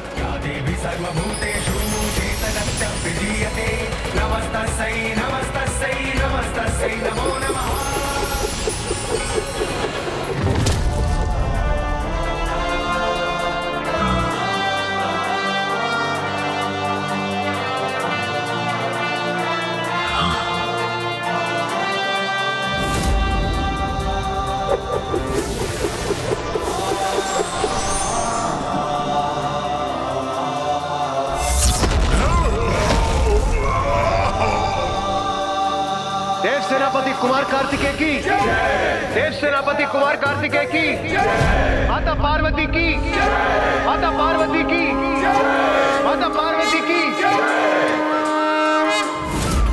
माता, मुझे पूर्ण विश्वास है शीघ्र देव सेनापति असुरों का सर्वनाश कर भ्राता जयंत को वापस ले आएंगे।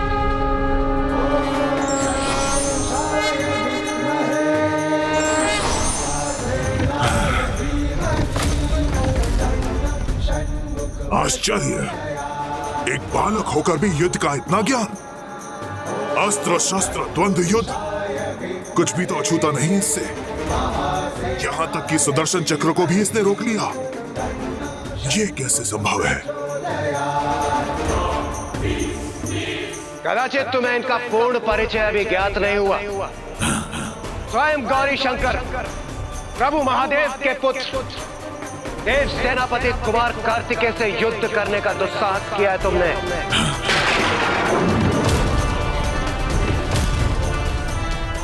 महादेव पुत्र, मात्र आपका पुत्र, जिसका जन्म केवल आपके ही अंश से हुआ और उसमें उसकी माता का कोई भी भूमिका ना हो, वही हमें पराजित कर सके। तथास्तु, तथास्तु, तथास्तु। गजमुख, महादेव पुत्र ही हूं मैं, महादेव पुत्र ही हूं मैं।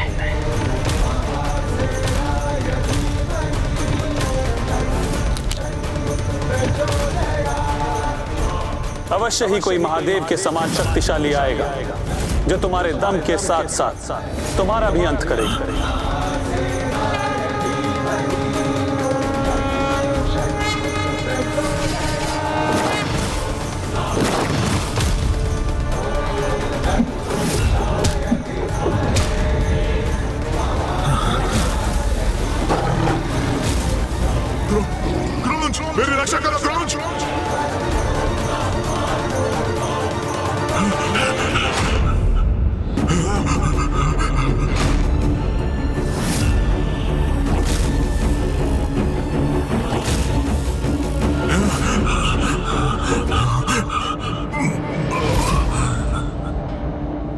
सेनापति कुमार कार्तिकेय इस पर वार क्यों नहीं कर रहे? यदि गजमुख भागने में सफल हो गया, वो तो सुरक्षित बच जाएगा। भैया पीछे से वार कर युद्ध के नियमों को कदापि भंग नहीं करेंगे और क्रौंच पर्वत को उसकी सभी मायावी शक्तियां गजमुखन से ही प्राप्त हुई हैं, इसलिए वो उसकी रक्षा का पूर्ण प्रयास करेगा।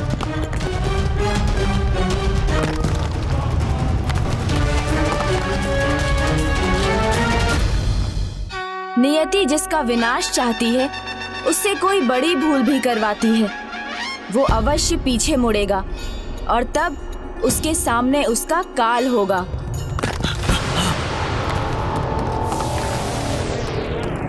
ये तो क्रौंच की परछाई है। मैं सुरक्षित हो गया।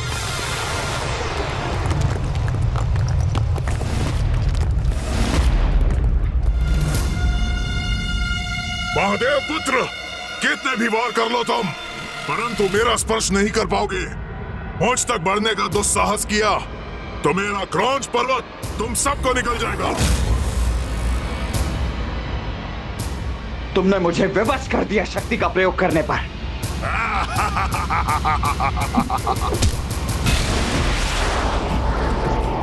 कुमार कार्तिकेय का शक्ति दंड ये तो मेरा अंत कर सकता है।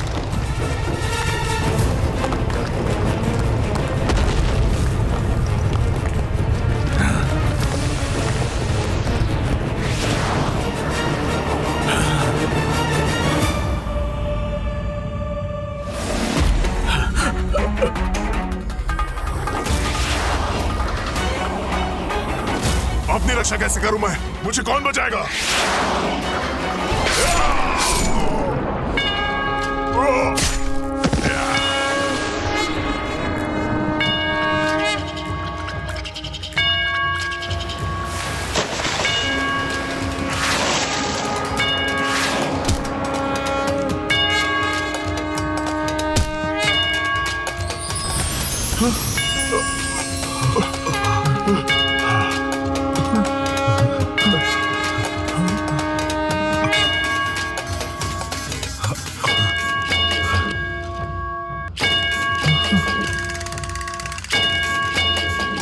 प्रभु देव सेनापति, हमारी रक्षा करने के लिए आपको कोटि कोटि धन्यवाद।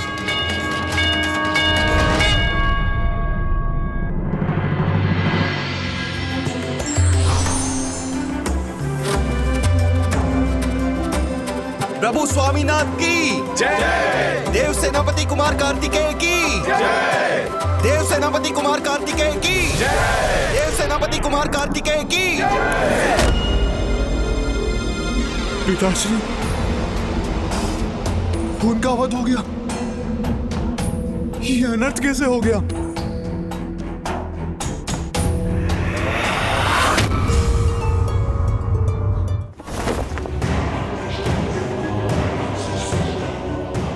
मेरे और मेरे अजय भ्राता गजमुख के बाहुबल के सामने दुर्बल है देवता, दुर्बल है आप और आपकी ये भविष्यवाणी सृष्टि रचयिता ब्रह्मदेव।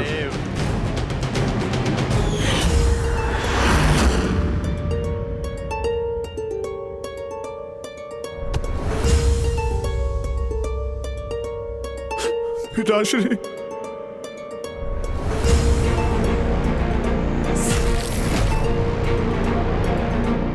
मेरे पिता का वध किया तुमने? तुम हो मेरे पिता महान असुर गजमुखन के वधिक।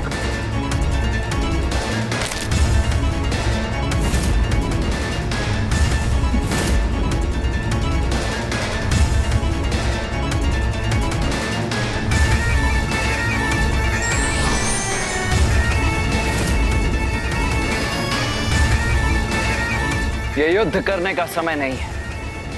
अभी तुम शोक में हो और पुत्र होने के नाते सर्वप्रथम तुम्हारा कर्तव्य है कि तुम अपने पिता का अंतिम संस्कार करो, युद्ध नहीं। उसके उपरांत भी यदि तुम मुझसे युद्ध करना चाहते हो तो प्रस्तुत हो जाना।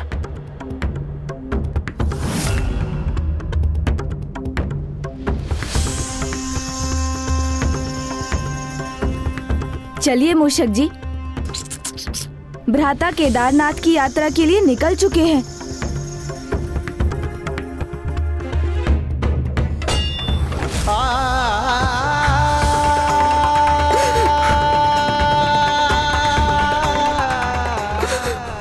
मुझे क्षमा कर दीजिए पिताश्री, मैं समय पर नहीं आ सका और जब मैं पहुंचा तो आपकी सहायता ना कर सका। आपके वधिक को सुरक्षित जाने दिया मैंने।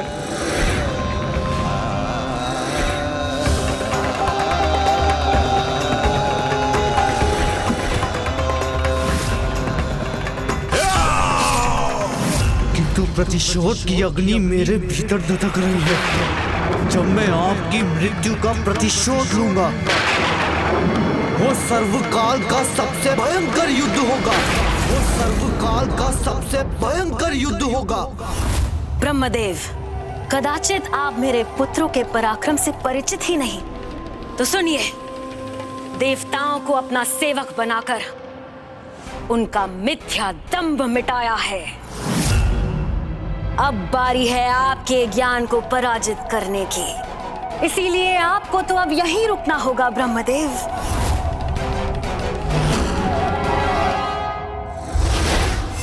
ले जाओ इन्हें, बंदी बना लो और हर दिन के आरंभ में मेरे सामने प्रस्तुत करो, ताकि ये अपने पंचांग की गणना करके देख सके कि हम कैसे उसको अपने अनुसार परिवर्तित कर रहे हैं।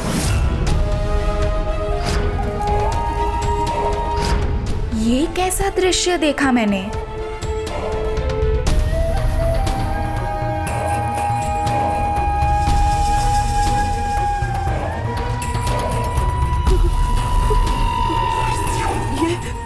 ये असुर ब्रह्मदेव तक भी पहुंच गए।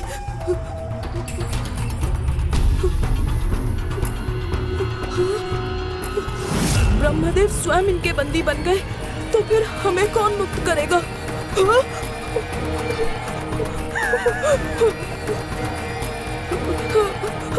भीरु पिता के भीरु पुत्र, कांपना बंद करो। यदि ये पात्र तुम्हारे हाथों से नीचे गिर गया तो समझ लो कि आज तुम्हारा अंतिम दिवस है।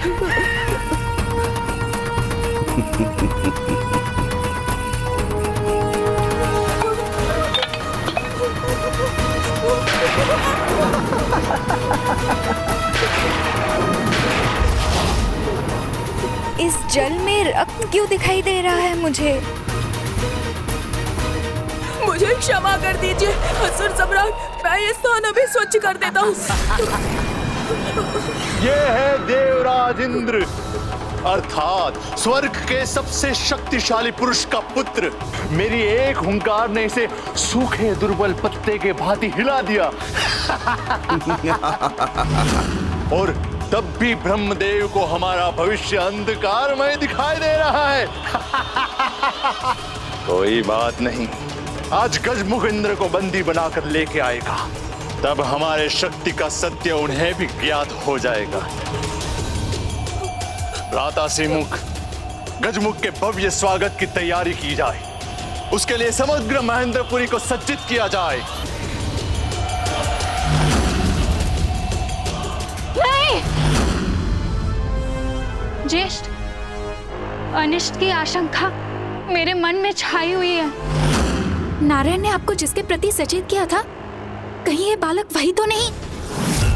कहीं हम ब्रह्मदेव की भविष्यवाणी को गंभीरता से नहीं लेकर कोई भूल तो नहीं कर रहे हैं? कहीं वो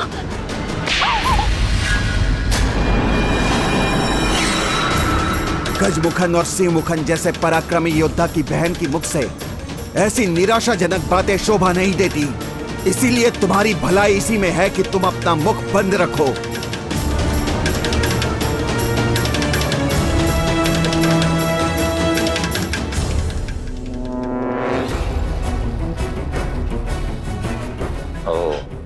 समझा। दिन रात ऋषि मुनियों को प्रताड़ित करने के लिए उसके साथ रहती हो तुम। उसके लिए उनकी संगति का प्रभाव हुआ है तुम पर। बुद्धि भ्रष्ट हो गई है तुम्हारी। शत्रु के प्रति सचेत रहने का अनुरोध कर रही हूँ मैं केवल। यहाँ प्रतीक्षा करने के स्थान पर आवश्यकता पड़ने पर भ्राता गजमुखन की सहायता के लिए हमें तैयार रहना चाहिए। अब मैं तुमसे सीखूं कि मुझे क्या करना चाहिए और क्या नहीं। जिसने मात्र कुछ असहाय ऋषि मुनियों को सताया है, वो मुझे सिखाएगी कि असुरों का साम्राज्य मैं कैसे चलाऊं। ज्येष्ठ मुझे अपमानित क्यों कर रहे हैं? एक नारी जिसमें ना बुद्धि है ना बल। अब मुझे उससे सीखना होगा कि मैं अपने असुर साम्राज्य की रक्षा कैसे करूं। जाओ, दूर हो जाओ मेरी दृष्टि से। तुम्हारे इस मुख को ना ही मैं अब देखना चाहता हूं, ना ही तुम्हारे कोई व्यर्थ के सुझाव सुनना चाहता हूं। जाओ। अब ज्येष्ठ ने मेरे अपमान और तिरस्कार की सभी सीमाएं पार कर दी हैं, परंतु मैं इसका उत्तर अवश्य दूंगी।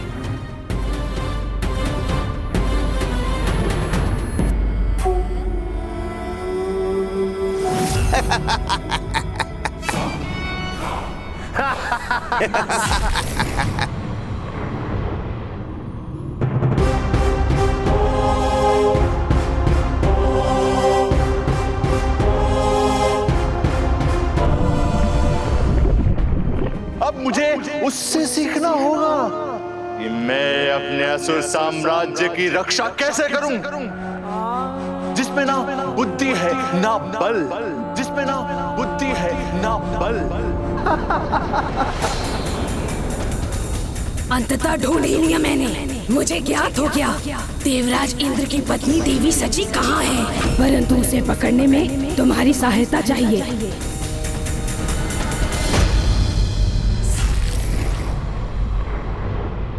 तुम्हें पूर्ण विश्वास है दुर्मुखी कि वो देवराज की ही पत्नी है?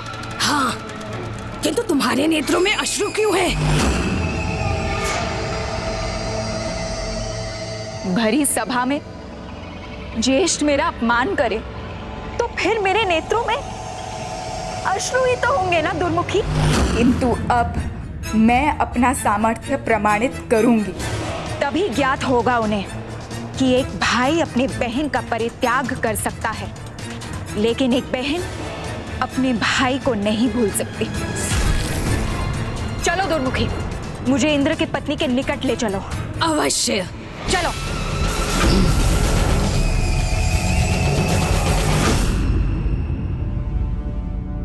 ओम नमः शिवाय, ओम नमः शिवाय। हे महादेव, आपसे एक ही प्रार्थना है, जब तक कुमार कार्तिकेय उस अत्याचारी तक ना पहुंच जाए, तब तक आप मेरे पुत्र जयंत को सुरक्षित रखिएगा।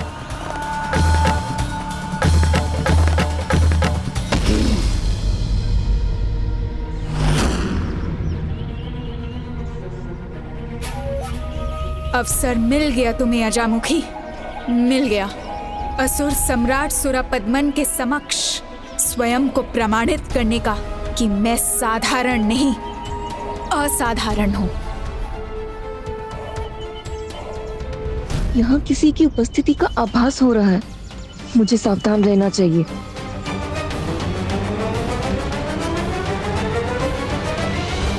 क्या हुआ पुत्री देवसेना? माता, यहाँ किसी असुरी शक्ति की छाया है। हाँ पुत्री देवसेना, किंतु अब हम क्या करें? जो सबके सहायक है, अब वही हमारी सहायता करेंगे।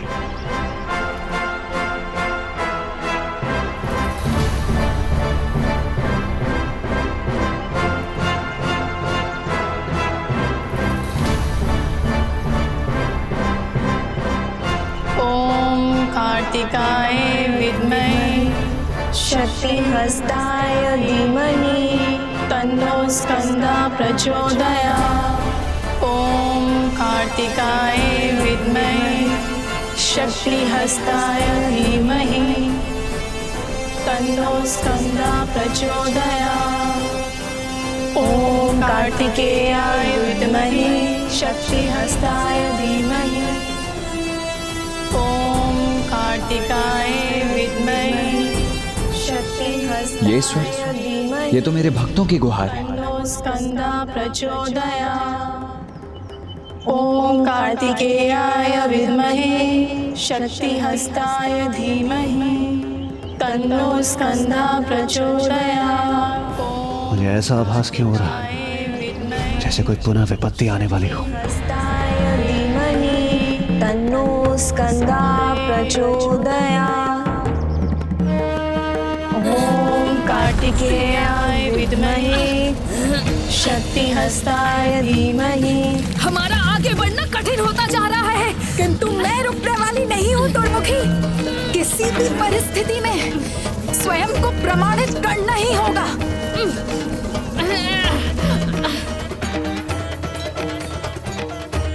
देव सेनापति कुमार कार्तिकेय, संकट बार बार आहट दे रहा है। मेरे मन में अनेकों आशंकाओं के मेघ उमड़ रहे हैं। ऐसा प्रतीत हो रहा है जैसे मेरी पत्नी और पुत्री पर कोई नवीन संकट छाने वाला है। आप चिंता मत कीजिए देवराज। ओम कार्तिकेयाय विद्महे शक्तिहस्ताय धीमहि तन्नो स्कंदा प्रचोदयात्। वीरबाहु, देवी शची और देवसेना की सुरक्षा का दायित्व मैं आपको सौंपता हूं। शीघ्र वहां पहुंचिए और उनकी सुरक्षा सुनिश्चित करके हमें केदारनाथ के मार्ग पर मिले।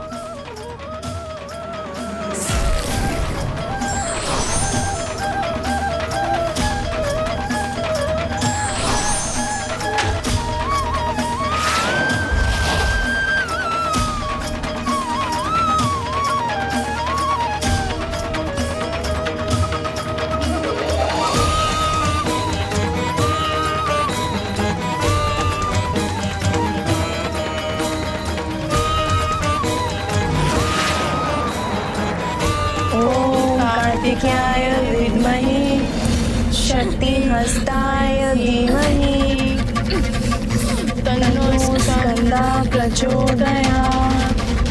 ओम कार्तिकेयाय विद्महे शक्तिहस्ताय धीमहि तन्नो स्कंदा प्रचोदयात्।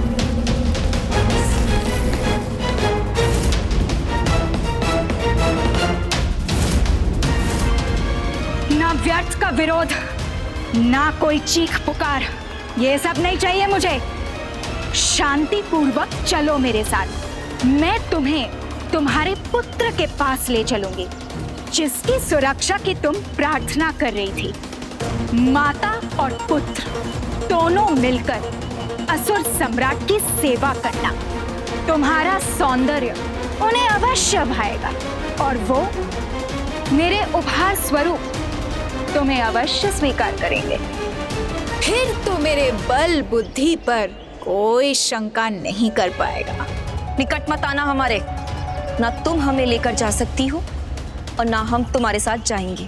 तो क्या निशस्त्र रहकर रोकोगी तुम? ना तुम्हारा भीरू भ्राता जयंत, ना दुर्बल पिता इंद्र, कोई तुम्हारी रक्षा करने नहीं आ सकता। ऐसे में कौन करेगा तुम्हारी रक्षा?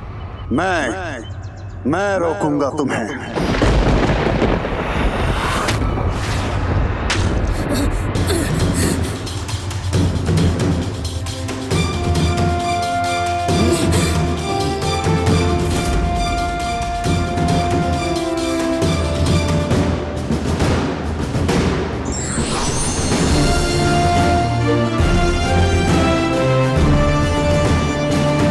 अजामुखी हूं मैं, कोई साधारण स्त्री नहीं। चले जाओ यहाँ से, अन्यथा अपनी मृत्यु के दोषी स्वयं तुम होगे। दोष तो तुम कर रही हो, निर्दोष देवियों को सताकर। तुम चली जाओ तो मैं भी चला जाऊंगा। इनका दोष है देवता कुल का भाग होना, इसीलिए हमारी ताड़ना के भागी है ये। साहस है तो रोक लो हमें। साहसी पुरुष तो वो होते हैं जो स्त्री पे वार नहीं, उनका सम्मान करते हैं। इसे शांति पूर्वक चली जाओ यहाँ से। मुझसे डरकर बहाने मत बनाओ। तुम हो कौन जो मेरे कार्य में हस्तक्षेप करने चले आए? वीर बाहु हूं मैं, स्वामी कार्तिकेय का सेनापति, स्वामी कार्तिकेय का सेनापति, स्वामी कार्तिकेय का सेनापति।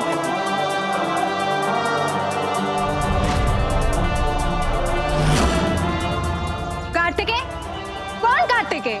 उनकी महिमा का जितना बखान करूंगा कम है, किंतु तुम्हारे लिए इतना पर्याप्त है कि तुम्हारे एक पापी अत्याचारी महासुर गजमुख को मृत्यु दंड उन्होंने ही दिया है। तो मेरी शंका सत्य थी, भ्राता गजमुखन का वध हो गया। तब तो इन्हें ले जाने से ज्येष्ठ और भी प्रसन्न होंगे।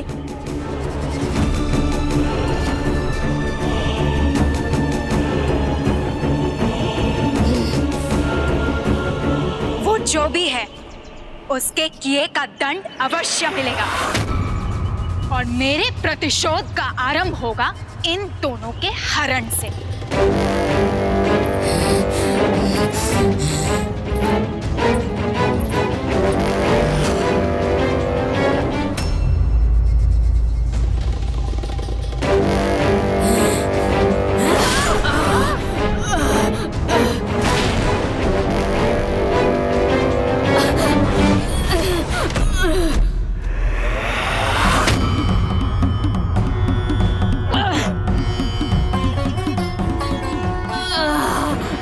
स्त्री पर वार करना उचित नहीं मानता, किंतु जो पापी स्त्री का हाथ अन्य किसी स्त्री पर अत्याचार का कारण बने तो उसके वो हाथ मैं उसके शरीर से विलग भी कर सकता हूँ।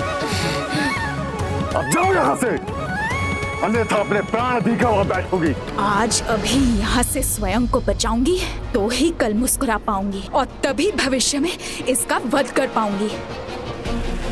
सावधान रहना, पराजय स्वीकार नहीं करेंगे हम। तुम्हें और तुम्हारे कार्तिकेय को अपने अपराधों का दंड अवश्य प्राप्त होगा।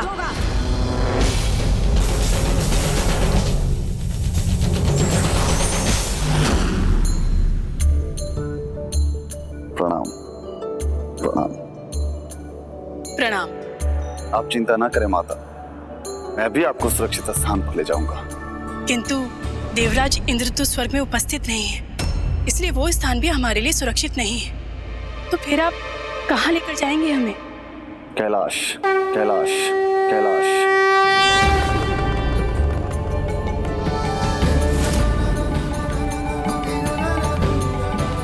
संकट के गर्भ में कभी कभी शुभ संकेत भी छुपे होते हैं। इस संकट की मेरे भावी पुत्र वधु के यहाँ आगमन का संयोग उत्पन्न कर दिया है। विजय नाग के साथ इंद्र देवता और दूसरे लोगों को बंदी बनाकर मेरा भ्राता महाबली गजमुख और उसका वीर पुत्र सुरेंद्र कैसे भी क्षण आ रहे होंगे और उसके आने से पूर्ण उनके स्वागत की तैयारियां हो जानी चाहिए।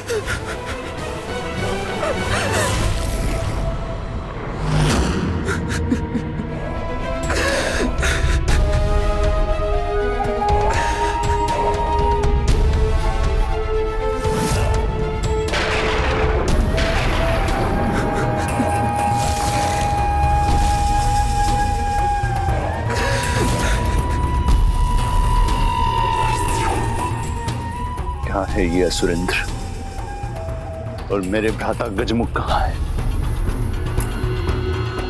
और तुम उसके मुकुट लेके क्यों आए हो? यही शेष बचा है पिताश्री का।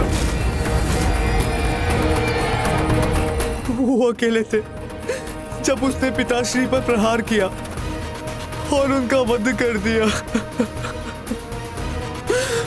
वो अपने 9 योद्धाओं और देवताओं के साथ था और मैं अकेले होने के कारण उसे क्षति तक भी नहीं पहुंचा सका।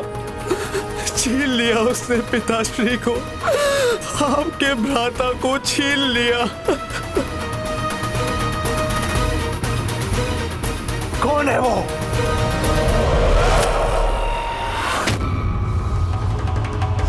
भ्राता,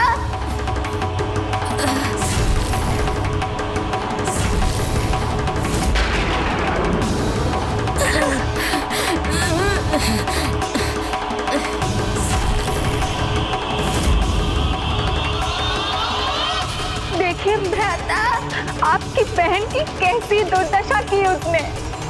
असुर सम्राट की बहन यदि दुर्बल इंद्र की पत्नी देवी शची को आपकी सेविका बनाने के लिए लेने गई थी तो उसमें भला मेरा क्या दोष था? किंतु वहां सेनापति आ गया और मुझे आघात दे गया। कोई बताएगा मुझे कि किसने मुझे चुनौती देने का दुस्साहस किया? कार्तिकेय भ्राता,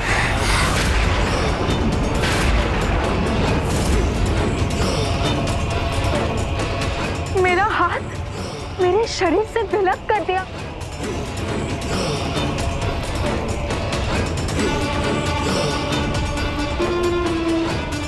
तो तुम्हें वहां पे जाने की क्या आवश्यकता थी? स्त्री हो अबला हो तो तुम्हें यहाँ पे ही रहना चाहिए था ना, राजभवन में। जिसका सामर्थ्य नहीं वो करने क्यों गई थी तुम? बस भ्राता, आप मेरे अपमान की सारी सीमा लांघ चुके हैं। आप केवल एक सामान्य असमर्थ पुरुष की भांति अपने गृह में अपने ही लोगों और स्त्रियों का अपमान क्यों कर रहे हैं? यदि आप सचमुच में एक महान पराक्रमी योद्धा हैं, तो जाइए अपने भ्राता के अंत का प्रतिशोध लीजिए। युद्ध भूमि में जाइए। इस प्रकार गृह में हुंकार भरने से कुछ नहीं होगा। जाइए भ्राता, जाइए। हाँ हाँ, स्वयं मैं जाऊंगा और उसका अंत करूंगा और उसके बाद मैं तुम्हें दंडित करूंगा। विघ्नहर्ता श्री गणेश के अद्भुत शक्तियों से भरे वीडियोस देखने के लिए चैनल को सब्सक्राइब करना न भूलें और साथ ही बेल आइकॉन भी दबाएं।